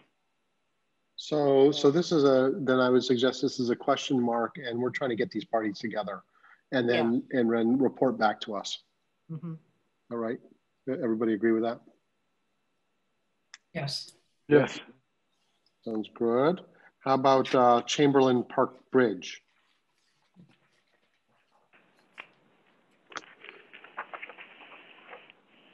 It was a nice site visit. Yeah. I love that project. Yeah. I have to admit, I'm a little nervous walking over the bridge after what Delia told me about it at another meeting about it is a heavily used bridge, and it looks like at some point it's going to be a real problem for people to get across it. Right. So Delia asked me a question about one of the plants that was out there, and with the help of the new executive director of the Land Trust, we determined that it was a viburnum called nannyberry. So there's some very interesting plants in there. It's the only thing, my only point was that's not usually, it's usually found more in the wild. I think the one question we had was money, why not money from the trust? I forget what trust that was. Was it the Chamberlain Trust? Yeah. I remember that. Yeah, that did come up, and I don't know, was she going to research that, Heather, or did she have that answer for us? I will follow up with her on that. Okay. This seems like an existing town asset that really needs to be in good service. It's going to completely return to nature here. But, John. Oh, no, I agree with you. This is a good project. I thought the Chamberlain Trust was to clean up the park itself. There were some comments on the site visit that the park was in poor shape. Okay. Yeah. Mm-hmm. So, I mean, I would support funding this. I don't know if there's, I don't recall if there were other funds available beyond the trust toward this initiative? Just a little bit from the town in terms of people, the staff effort to do the project. Staff, right. Yeah. I think they were going to leverage some town assets like for Right. materials and labor, which I thought was another appealing part of this project. Right. Yeah, I would. For me, I would suggest funding it, but I think a decent storm is going to put that bridge out of commission for everybody. Right. Yeah, these repairs have been put off for a little while too. Mm-hmm. Right. I would say it's at the, I think someone mentioned it's at the end of its useful life. I would probably agree with that. So. Yeah. Mm-hmm. Yeah. Thank you, Paul. I do think they'll be back to us for more to actually build it. Oh. I've got the demolition to be done in-house. Well, I thought this was also the build number, no? No, I've got demolition in-house. Survey and permitting. Right. Yeah, and back to the CPC for construction. Yeah. Yeah. 283,000. I don't know where I got that number. No. That can't I think that was from the previous work they had done with CPC funding about 3 years ago when they surveyed the bridge. Ah, okay. But I do think we can count on them coming back. Yeah. Mm-hmm. But I'm in favor. Okay. Mm-hmm. Any other comments about the bridge? Oh, I think it's a project. No, I'm in favor as well. Thank you. Shall we move to Old Rifle Range survey and permitting?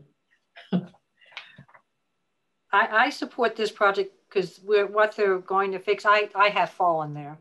Yeah. It is unsafe and impassable in the wintertime. It was especially even just a little bit slick. Sorry.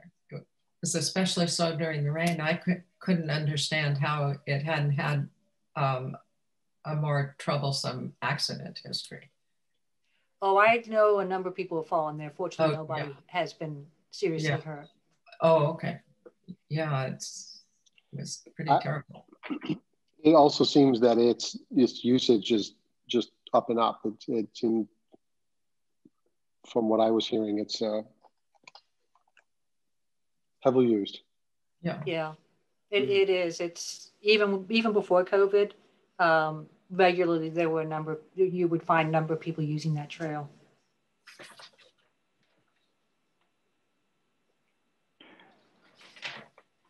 We recommend funding this, or do we have additional? I would recommend funding it. Yeah. Okay. Others? I would too. I agree. Gosh, I think they will be back as well for funding as well, but that's okay. This is for the survey and permitting. Right. But that's okay. I mean, I agree. It's a pretty dangerous slope. Yeah. We want to move to the affordable housing buy down.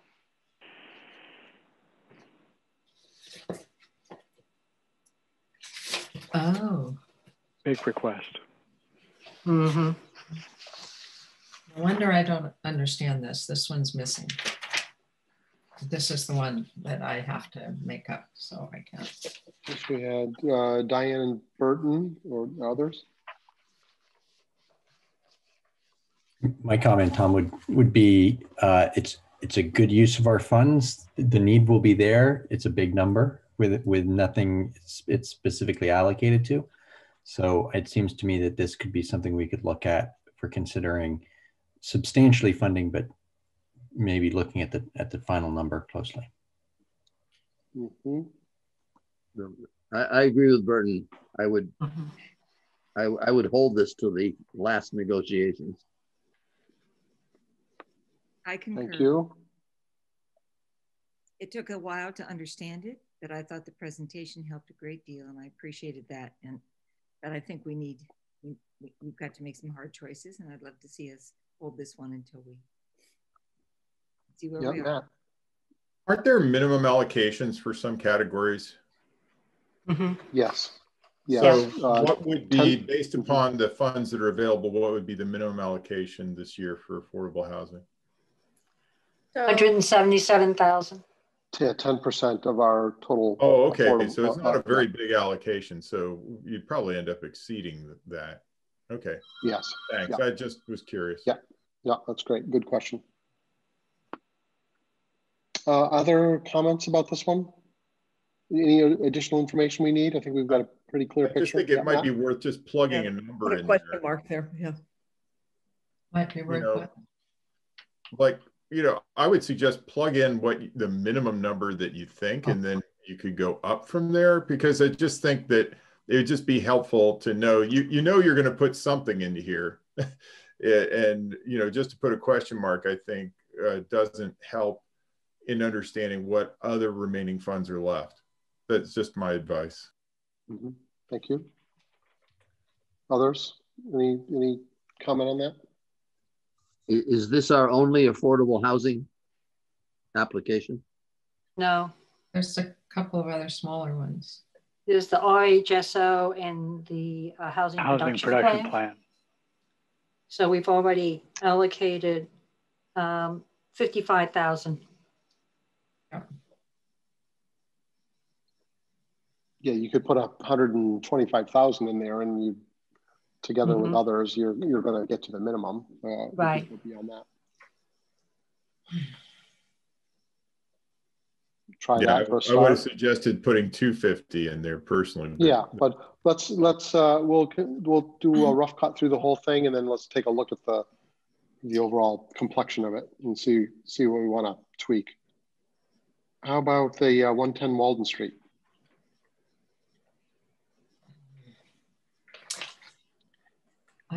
I think that might require some more discussion in terms of understanding sort of the public benefit and the financial capability to maybe kick in more money from their endowment. We had a discussion about endowment and some of those things, but I don't know. Yeah, thank you, Nancy. Others? I would be interested on whether they could, back to the question of timing, what would be reasonable chunks maybe to, if not the whole amount was funded, what would be a reasonable, useful amount for them to actually complete a portion of the project? Yeah, John, thank you. I have some notes that say, I think Anita said 125 estimated to do the windows, 35 estimated to do the roof. So I believe at our hearing, she was willing to break the 185 into two parts. But I don't think either of those are firm. I don't think there's any bids. Yeah. They have been very thoughtful and deliberate over the last several years, haven't they, in terms of taking it a step at a time, presenting it to us, looking for guidance, taking the next step. So I do appreciate how disciplined they've been. Yes, Diane. Thank you, Tom. I thought their presentation was incredibly thoughtful, and it's not. They've got all sorts of costs over there that they're underwriting themselves already, and so I think that this is one where the more we can support them, the better they're going to be able to continue to care for people who have real needs in our town. And I suspect people who, during a time period like this, would be very isolated. And so it has a kind of compelling quality to me for that reason. Yeah, thank you. I would just like to second what, I'd like to second what you just said. I think it is a real town treasure. And I think it's important to the extent that we can, we support it. And I also honestly like the idea that we're supporting things that are not directly town paid for projects. Yeah, thank you, Hester. Yeah. And the organization, it's not only the house, but the organization has been a part of the town for a very long time. Yeah, I also feel like, and maybe subject of discussion, that we've been working with them as they've done their maybe historic structures report and design and estimates. They're, I think, actually ready to get some of the work done that the house really needs to have done. So also I'd like to see them get at that before there's additional deterioration, and try to stabilize some of this stuff. Others? Burton, did you have your hand up? You good? Tom, I was going to make this same point as you said, and also just to say that it seems like they've managed to get a lot of stuff done with a little bit of money in the past by having, architects help and different things like that. And they seem to be really acting frugally with the money they've gotten. What about a suggestion to fully fund this? How would people react to that? Or some partial, or going back to them with questions about partial funding? I would love to say, let's start with saying we'll fully fund it, understanding we may have to cut back. This is not a final decision. I don't know. I need to talk to folks offline, I guess, to understand this commitment a little bit better, because it seems like they don't have a model that is sustainable. Is there any kind of an income test? Are these people who don't have other options? It's only 5 to 7 people. And does this keep continuing? Is this the best way to spend that money for those people, I suppose? But I'll take that offline. Well, Nancy, I think that, do they have an operational model that's sustainable? Yeah. Is something we talked about at the outset. Why not use the endowment for some of this stuff? I think they dig into their endowment, I believe. I mean, they try not, any good operation tries not to dig into their endowment, as you know, but I think they use fully the interest on it, and they're having to underwrite it because they've lost a couple of people and they can't put somebody else in right now. And I maybe I've misunderstood, but I think these are single people by and large. And I don't think it's couples. And so you've got a lot of people there who are, who don't have the means. And I think Anita made this. Is that right? Yeah, I think so. They don't have the means to buy into Newbury Court or someplace else like that at all. Well, and they're not ready. I mean, so that's the reason I think this is an example. I mean, we're talking about it's historic preservation, but it's actually an example of affordable housing. Yeah. I guess. Yeah. Yeah, it's a very creative housing arrangement. Yeah. Yeah, they do, I believe, have one set of rooms that would accommodate a couple. I remember that from our visit there 2 years ago. Okay, I didn't realize that. Thank you. Yeah, that was 2 years ago. They had indicated that to us. Nancy, if you have additional questions, please send them to me in an email and I'll forward them to the applicant. So do we want to put a question mark here and get some more information with regard to their operational model, financial sustainability, and use of the endowment to fund some of this? Well, we ask about using some of the endowment, and you're dipping into the endowment, which for the service they provide isn't really a whole lot. Once you start doing that, you really start undermining your charitable organization. That was the response from Anita. Yeah, no, I agree with you, Judy. I think it's a slippery slope if you start. Yeah, eroding your principle. The minute an operation like this digs into their endowment, they lose. I mean, there are a lot of things that flow axiomatically. I'm inclined. I like Hester's idea personally that we right now say we're going to fully fund it. If we find we can't, we then go back and look at whether we can cut off a little bit to help out the overall good. But I'd like to see us at least try to make that commitment. Mm-hmm. I wrote down to fund it at 99%, which I think is roughly the same thing Diane's saying. That, you do it and then it could take a haircut. Okay. Yeah. Mm-hmm. Okay, thank you. Shall we go to the Masonic Lodge? Who wants? Go ahead, John.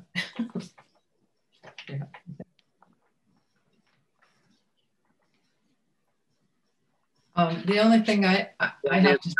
I will defer to you because I know you're concerned about the slate and the wood and what kind of roof they should put on next. I've basically been impressed that the care with which they've proceeded. Yeah. I know the roof has to be done. Well, the roof actually was not leaking any more this year than it was last year. And they do have to put buckets underneath it, but there has not apparently been any, they have everything up there that you can imagine, and it's all dry.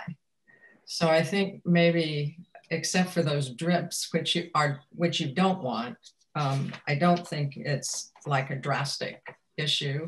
But I was very happy that they went ahead and did the historic structures report. I was very disappointed, though, that they did not take the step of doing the destructive investigation of the roof, which I would have hoped would tell them a little bit more what they might find when they take off the slate and then they take off the wood shingles, because that was the one thing that was bothering me, that they might ask for too little and find that they have a really big problem and they can't fund it. So that's my kind of a little bit of a remaining problem. And then the other thing is, John, I think you brought up that and asked if they could finish the historic structures report before they did the roof. And I think that's a very good idea in general for these historic preservation projects, that you know what you're doing before you do the work. And he was reluctant to do that, but it might be that the historic structures report will show that the original roof, or that roof, dates back to a period that's more appropriate for the building itself. So that's, I don't know how to resolve that, really. I think the roof needs to be done. It's a very precious building. I don't think it would be a huge problem to go back to HDC to get that approved if they had something from the historic structures report to support it. I would think, yeah, HDC would support that. And Nancy, I agree with you that given the ongoing leaks, it would be good to do some more intensive investigation there to make sure that hasn't really compromised all the substrate and the early shingles. And when you start pulling it apart, it really all comes apart, and you don't have the proper contingency to deal with that. It's really interesting. From my observation, I'm not an architect, the leaks were coming from around the skylight. Yeah. And I was very happy that they have made the decision not to keep the skylight in there. That will help them in the future, I think, quite a bit. Maybe I misunderstood, but I thought that he said if there was problems that they encountered as they removed the roof, they would cover those differences. He did say that, but they claim they can't afford to do this work. So I think they they don't have deep pockets. And I just didn't want to see them or somebody else stuck with a slap dab repair job if they couldn't do it right. Yeah, that's, Nancy, exactly that. What I was worried about is that any funding from other sources zero, and I would at least have a 10%, at least 10 or 15% contingency there that maybe they could support. I think it wouldn't be terrible if they could stage that historic structures report investigation so that the roof came first. That they might be able to do that. And I think, I don't think it's a desperate problem right now. The leakage in the room below did not appear to be any more than it was last year. Anyway. Nancy, I'm trying to get a picture in my mind. I think, in terms of concern of take the roof off and find out there's further work that needs to be done. Do you think, is this something that could double the cost of the project, do you think? Or I defer to Tom. It depends. I defer to Tom on that. Okay.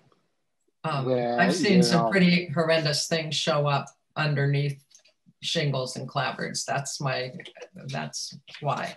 Yeah, okay. But Tom would know maybe a little bit. Well, it really depends on the comprehensive design. I think we're talking about replacement, but in terms of what the copper flashing systems and all of the systems that go into re-roofing something and what they're really committing to. I don't have a complete understanding of that. Yeah. So the other with thing the historic, I'm sorry, go ahead.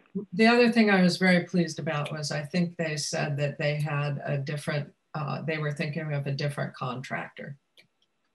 And the contractor that they had before was just not credible.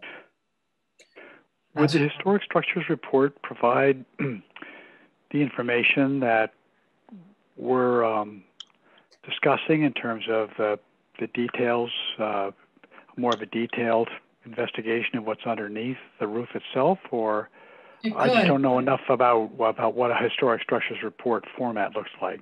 It definitely could. I don't think it's called for necessarily, and then the other thing it could do was maybe give some clarity as to what the original roofing material was on particularly that front brick part of the whole thing. I'm sorry, Nancy? John? Yeah, I'm just looking at the historical assessment that was dated December 2019. Right. Page 3 on their recommendations does have quite a bit about the roof. Now, granted, it doesn't say we ripped it open. No, it says very specific. It says what a visual inspection is all they did. But I'm trying to... the wood shingles were examined at the rake ends. The wood fibers are extremely compromised. Anyway, that's what you can see. That's what you can actually see. I just didn't know if this was enough to be persuasive to get the roof done.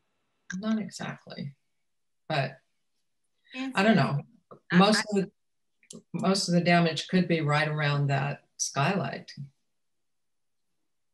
Because we're not on a we can't see each other. I'm going to just break in for just a minute. Nancy and Tom together, if they remove the skylights, doesn't that eliminate some of the basic problems they're facing right now? And shouldn't that facilitate or make easier the reconstruction of the roof?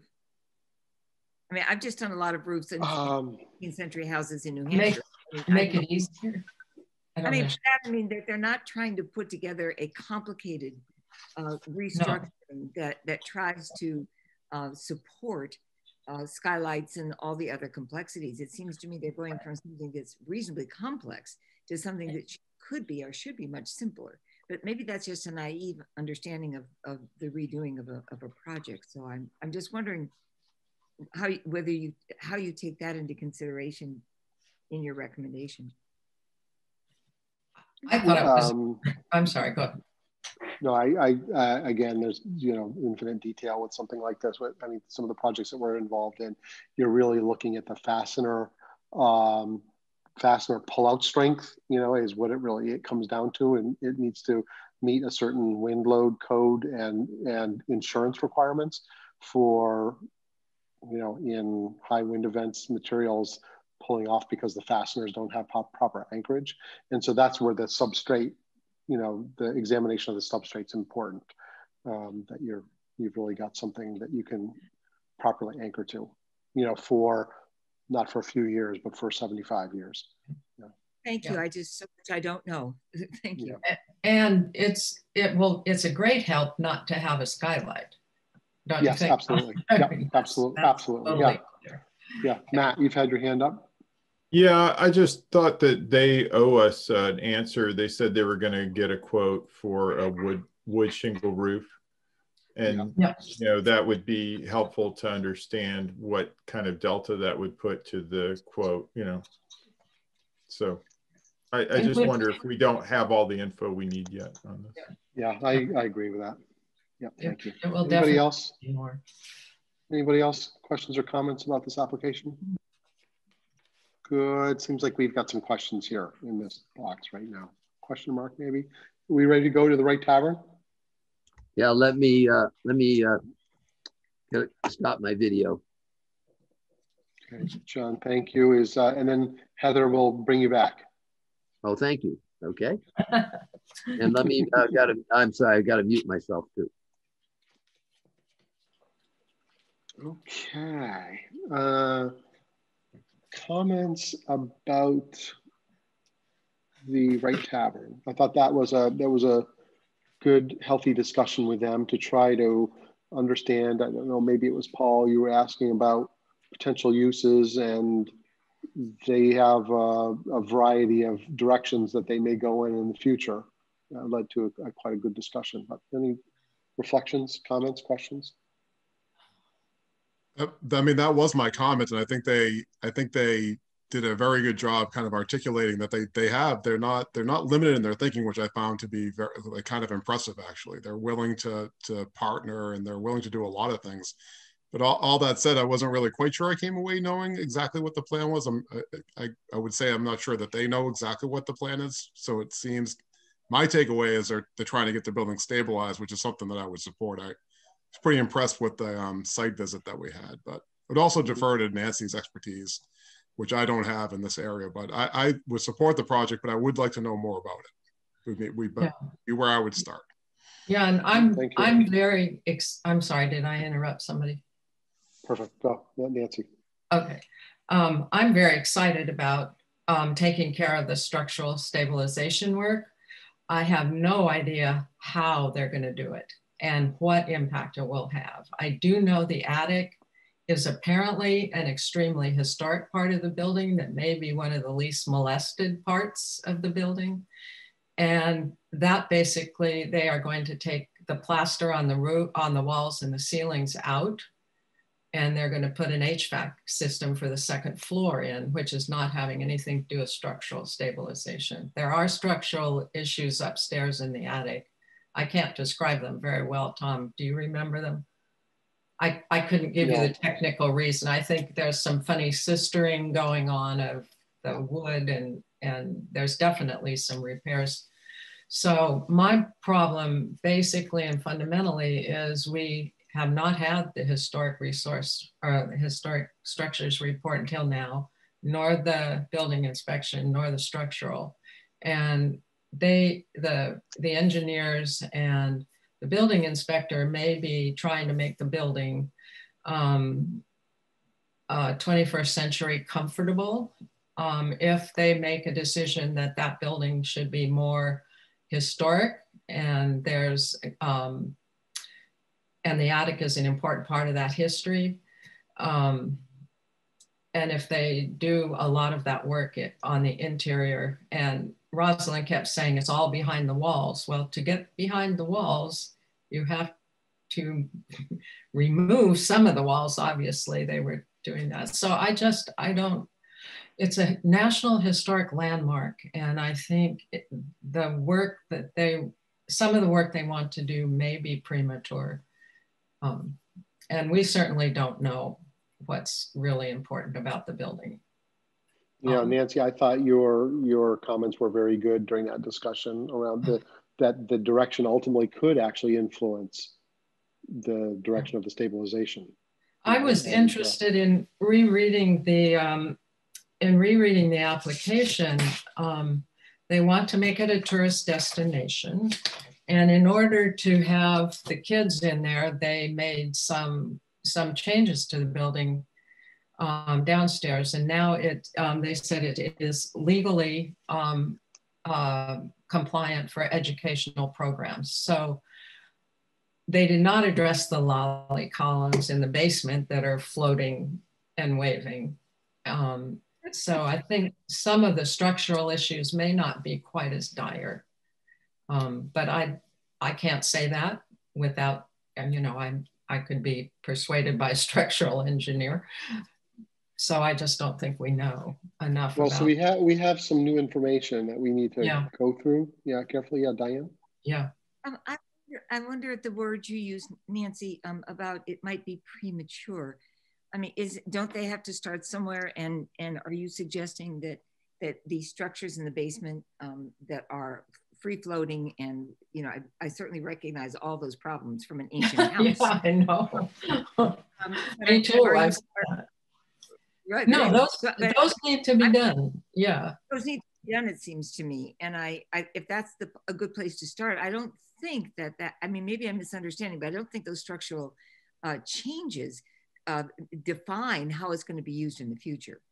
Am I wrong? No, some of them don't, but a historical architect might keep the spalling brick wall or something that's going to be removed, or they might repair it. The Secretary of the Interior standards do call for, when you have a historic building, that you try to repair rather than remove and replace. So I think what I'm looking for from I was very happy they now have a historically oriented guy on their team, which they did not. That there might be a little bit more of a tilt towards preservation of historic materials and fabric, that they might, because once it's gone, you know. Yeah, Judy. That helps so much, thank you.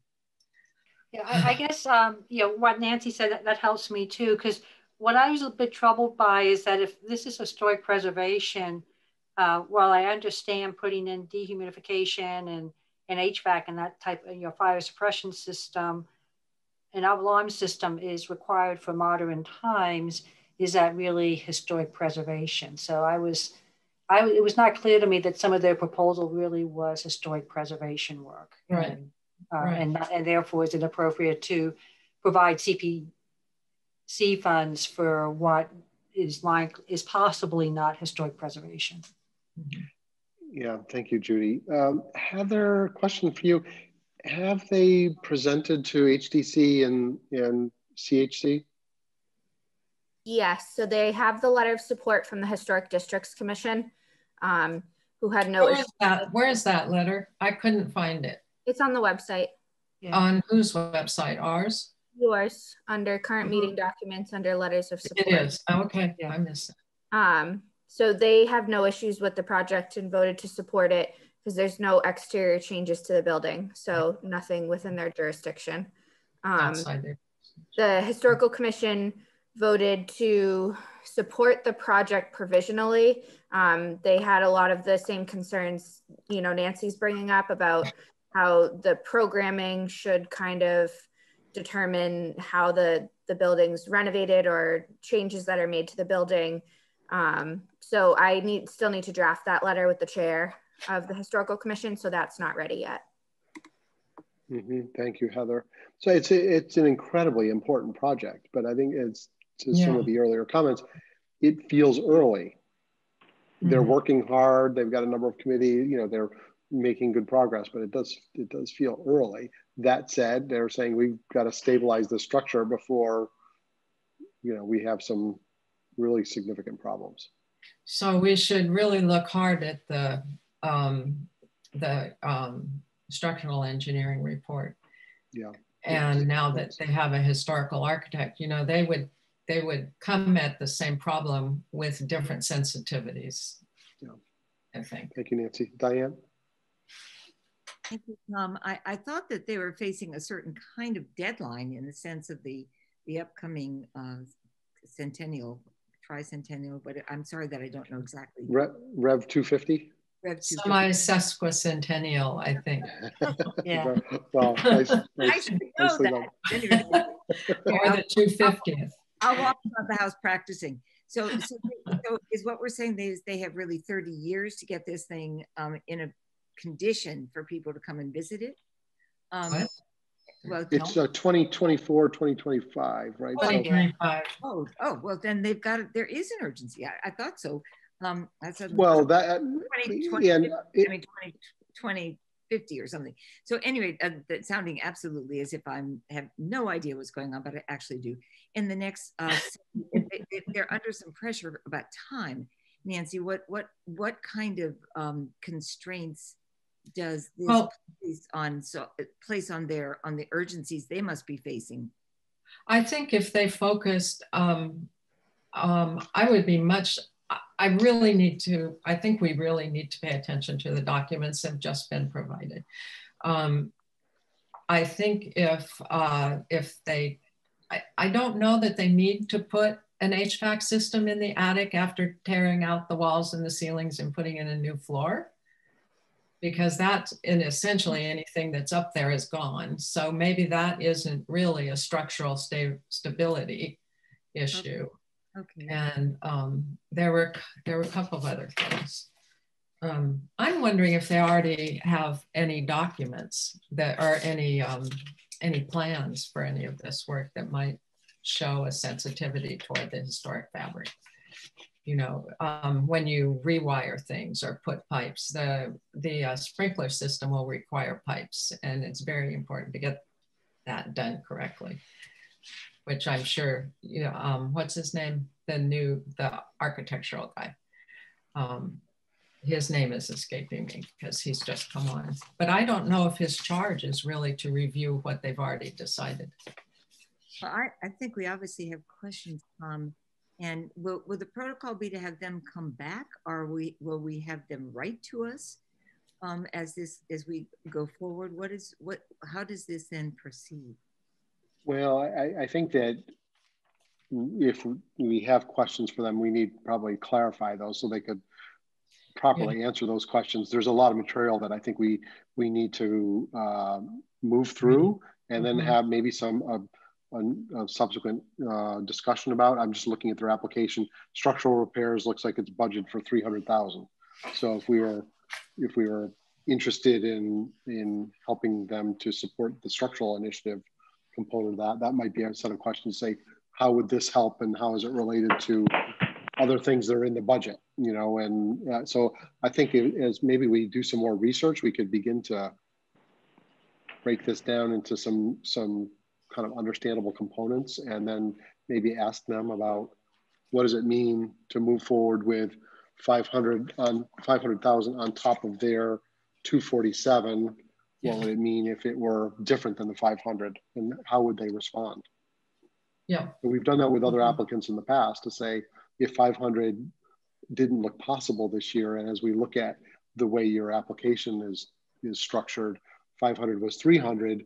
You know, would you be paralyzed? Would you be able to make certain improvements that would be important? But anyway, comments from the group?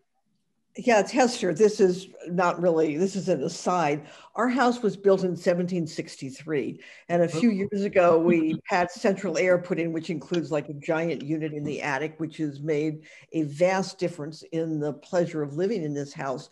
But there is documented history that the attic of our house was Concord's first whorehouse. Now I'm thinking, oh God, we didn't give that a moment. Oh, where I was expecting you to go with that. Yeah, I know. And there was no air conditioning. Oh, wow. Don't Good thing you I was wish paying you attention. had some of that back? Oh, that's funny. That's very funny. Yeah. The other question I have is that, I mean, they do have additional funding from the First Parish, but it strikes me, you know, given the heritage and the importance of this building, what are the possibilities they could raise money, additional outside funds for this renovation? You know, I think of other projects around town that have raised, you know, substantial amounts of money. It seems to me we're a town that has capacity and also a passion for this type of thing. So, you know, that would be a question I would have, is additional funding that they could identify. Yeah, because that's an interesting question, Judy, because they're presuming that the real historic preservation and restoration is going to go on the first floor only, but you know, maybe above. John Boynton had a lot of ideas about this a few years ago. Maybe we should talk to him. Isn't part of this building, Nancy, like rentable space with tenants? Isn't it partially a commercial building? I mean, that's the part I guess I didn't really understand when we were walking around. This was John Kratzley's wife Holly's architectural firm. Yeah, had that lease Nishotic for many years. Yeah. There are tenants in there paying rent as well. Yeah, and one in the base, I think one in that annex that you enter from the outside and go downstairs. I remember it vaguely. And then there's a realtor or somebody at the end of the first floor. Yeah, that's what I mentioned, Paul, when we started is that there is a new realty firm that is just Right. moved in there. So I'd like to know more about that. I mean, I'd like to know, you know, because that must add to the funding, or maybe it just adds to the wear and tear. Right. Well, I agree, Diane. I'd like to know more about that. The wear and tear of an architectural office that has grown over the years is, I mean, that's a lot of stress, right? Is that, Tom, isn't that correct? Yeah. Mm-hmm. Heavy equipment, heavy machinery, lots of desks, lots of blah, blah, blah. So that's it. But some of those uses have been pretty intensive. And hopefully they won't go back in quite like that. But the application did say the leases could be terminated when, I guess, when they needed to be. They may be tenant, I don't know. Okay. Well, one of our criteria is, you know, support from other committees. And since it looks like the Historical Commission is going to produce a conditional report or recommendation, or provisional, is that the word you used, Heather? I would think it would, you know, we would want to consider kind of how to move forward carefully and be kind of in line and in balance. Yeah. Oh, I lost my thought. I was really happy. I believe they said at one of the meetings they were at, I don't know if it was ours or at the Historical Commission meeting, they said that they expected these committees to be fleshing out a lot of detail.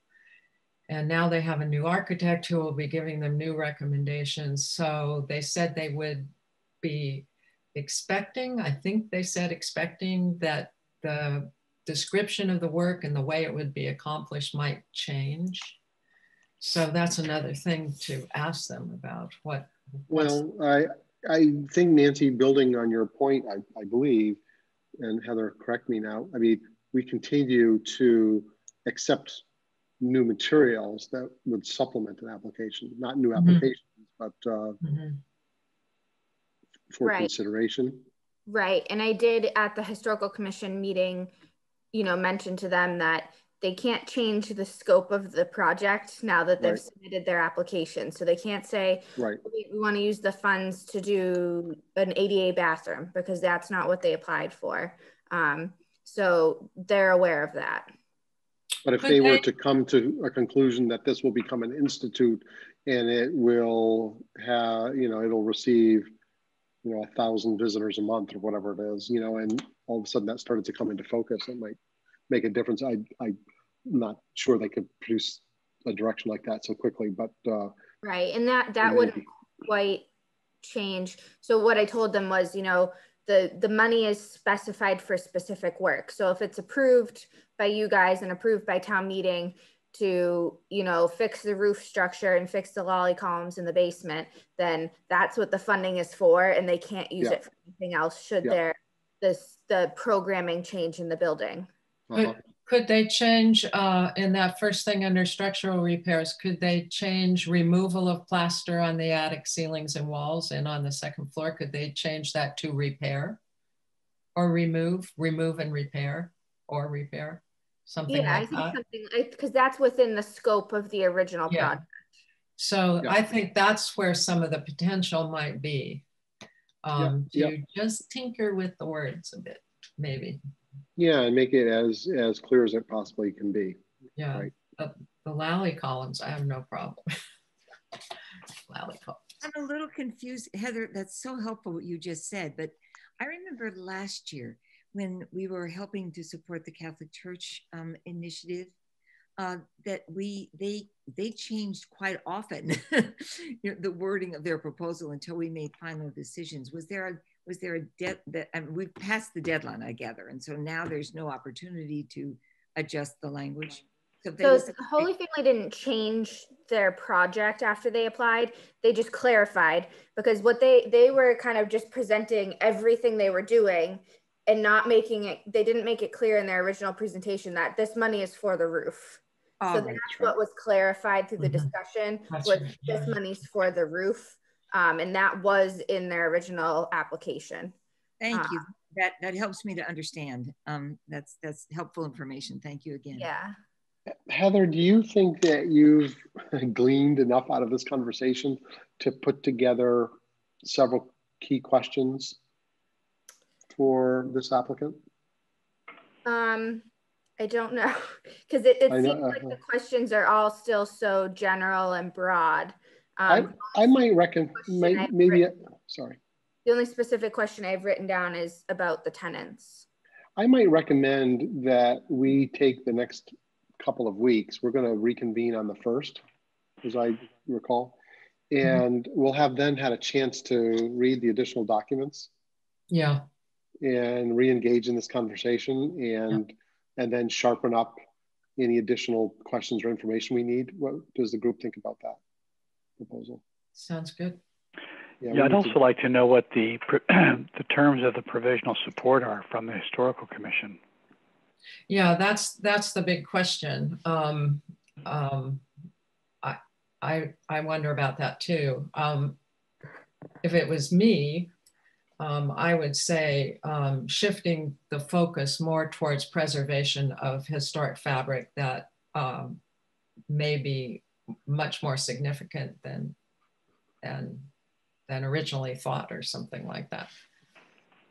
But it's provisional because I don't think Heather, did the documents go to the Historical Commission website as well? No, they're just on the CPC's website. Because I think I asked at 3 different meetings for them. So no, maybe they could go on there. Project, so it's just on CPC's website. That's not them saying that the Historical Commission shouldn't look at it though. Right, but they can go to the CPC's website to see it. Yeah, okay, all right. So, okay, so I could pass that on.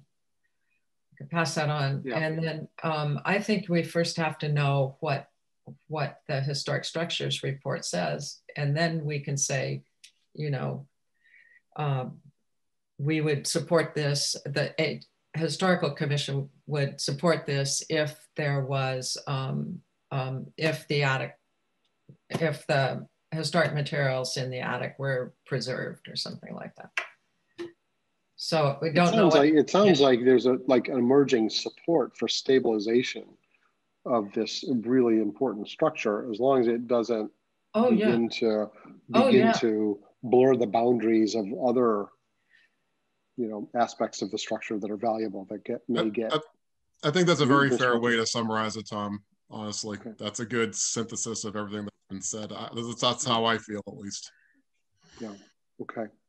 Okay. So maybe good. I think maybe we have a question mark here. I'm not sure we could put a number in, but I'm not sure we really need to. I just wonder if we've gone through 15. It is 9:15. And so, hey, we're right on schedule. And I was wondering, maybe we can kind of be at this for maybe another 15 minutes and try to kind of close. Let's see how we do.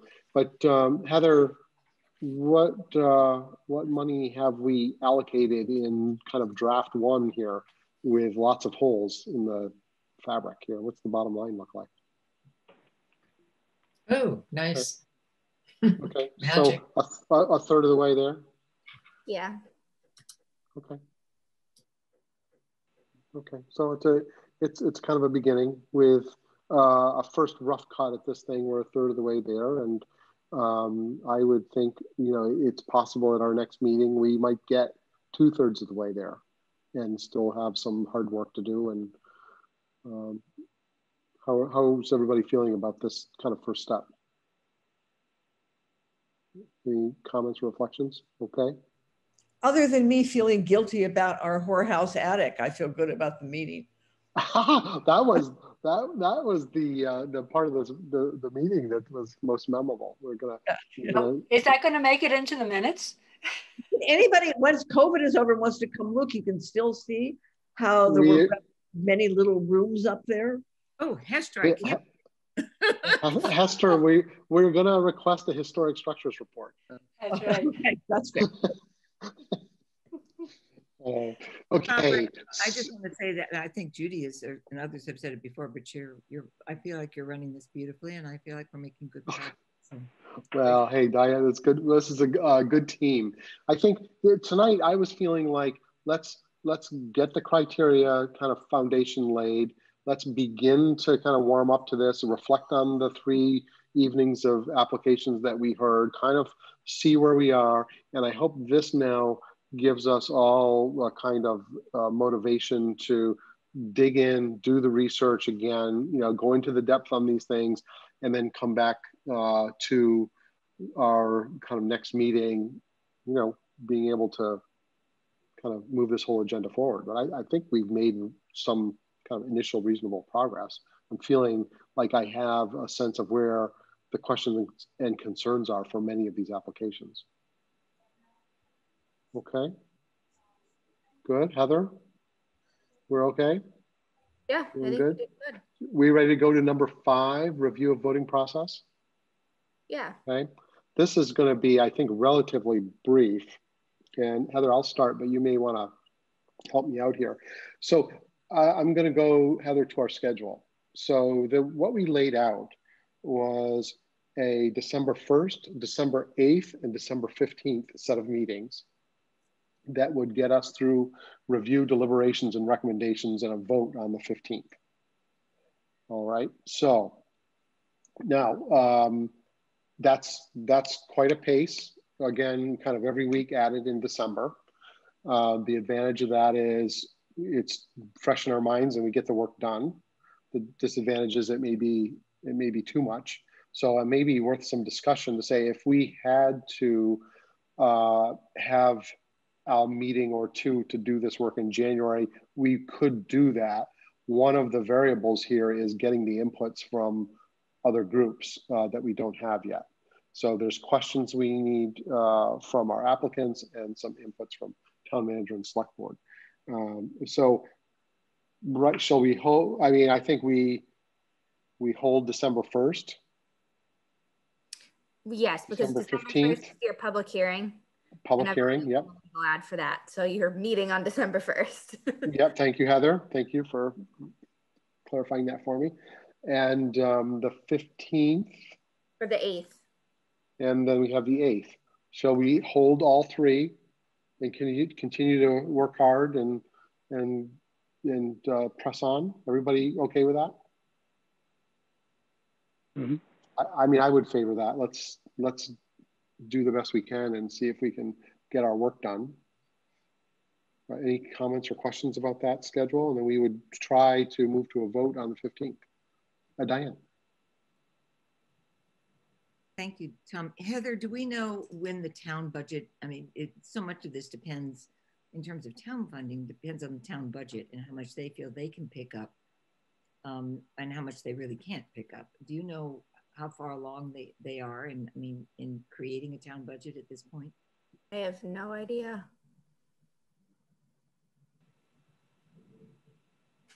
Yeah, okay.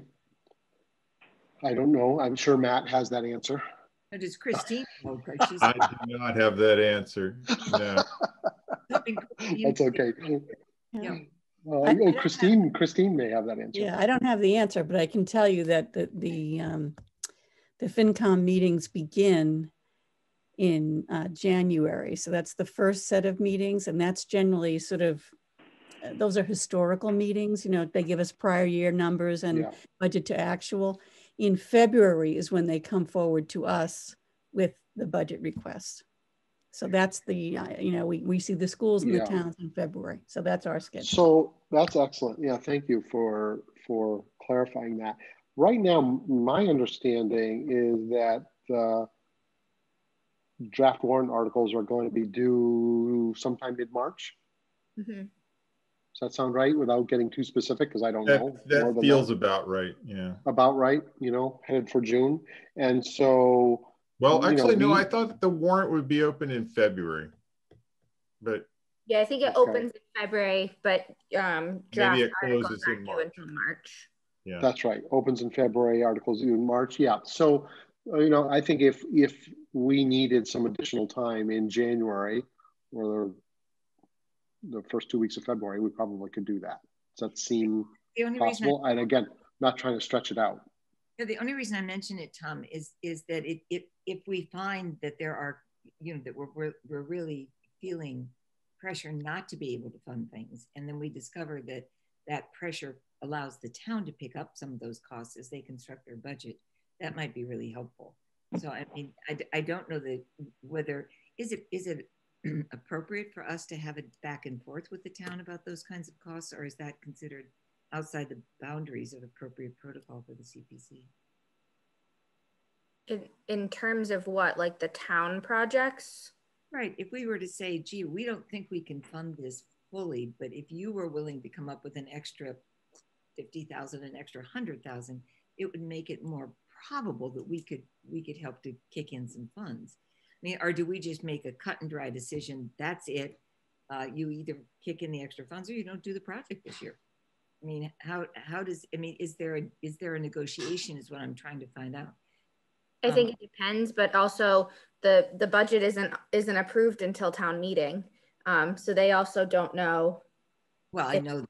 If they get funds. But they certainly are constructing an imaginary budget on which they believe they're going to be, basing their future work. So, I mean, I'm just, given the strangeness of these years, I just wonder, what is appropriate and what isn't. That's all. I just don't know. Yeah.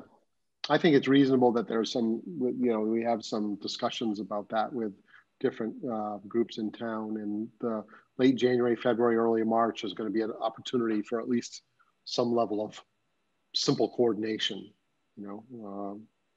around, how we're proceeding.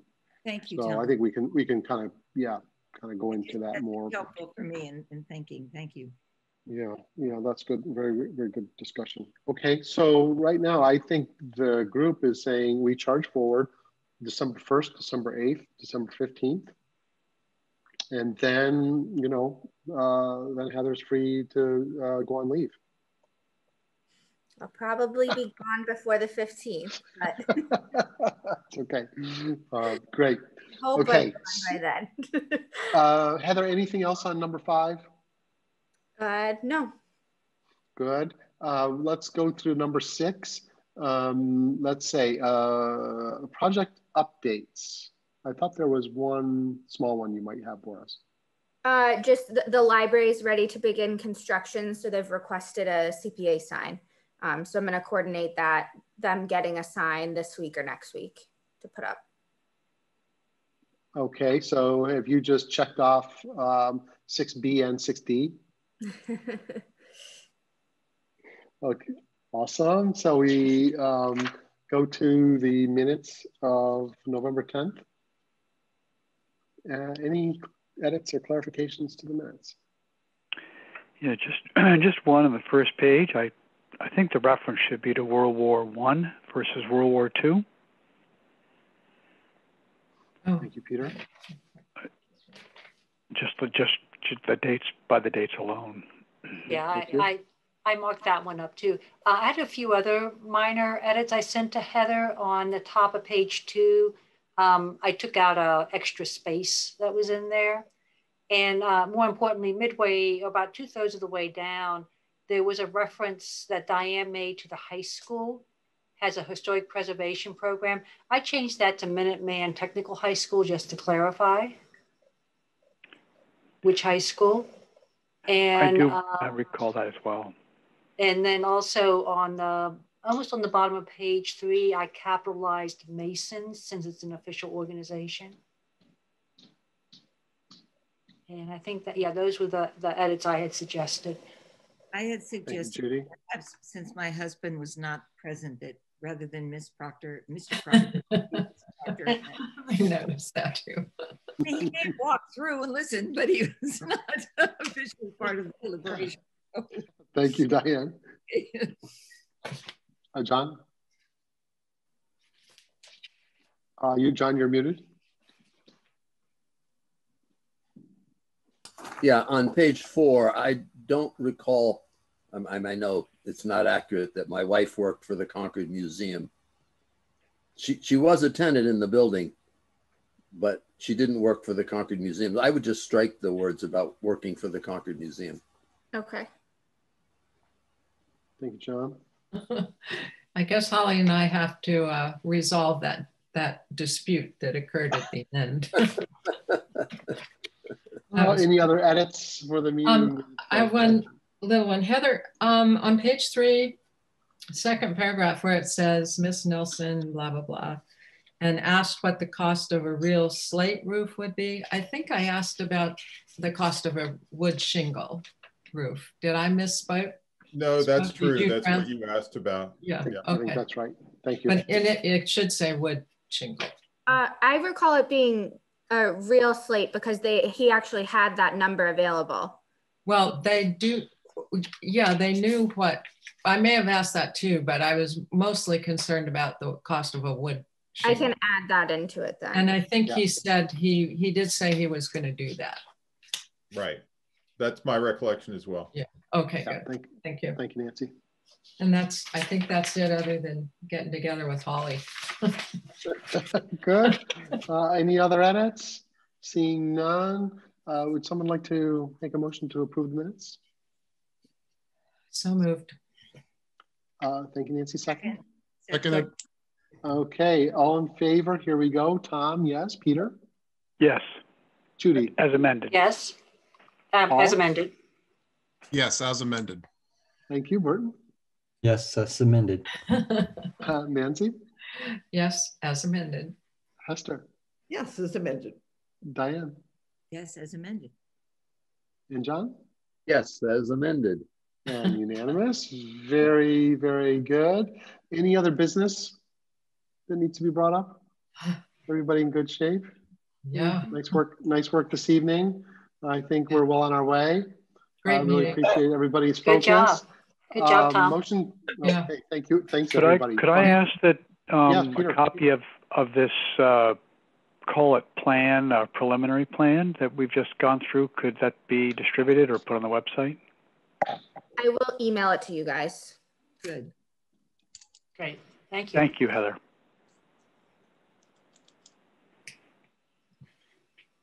I move we adjourn. Second. Roll call. Can't hear you now. Whoops. Paul. The lights went out. So we have a second. Yeah. You know, if we all leave, she's cleaning all around me. Oh, so sorry. I lost my connection right before the motion to adjourn. Would someone like to make a motion to adjourn? Yeah. Oh. I move to adjourn. Second. Yes, thank you, Diane and Paul. All in favor? Tom, yes. Peter? Yes. Judy? Yes. Paul? Yes. Burton? Uh-oh. Burton? He's muted. Wave. Yes. Thank you. Nancy? Yes. Hester? Yes. Diane? Yes. John? Yes. We are adjourned. Great job, everybody. Thank you. Thank you. Thank you, everybody. Thank you. Good night. Happy Thanksgiving. Thanks. Happy Thanksgiving. Bye-bye.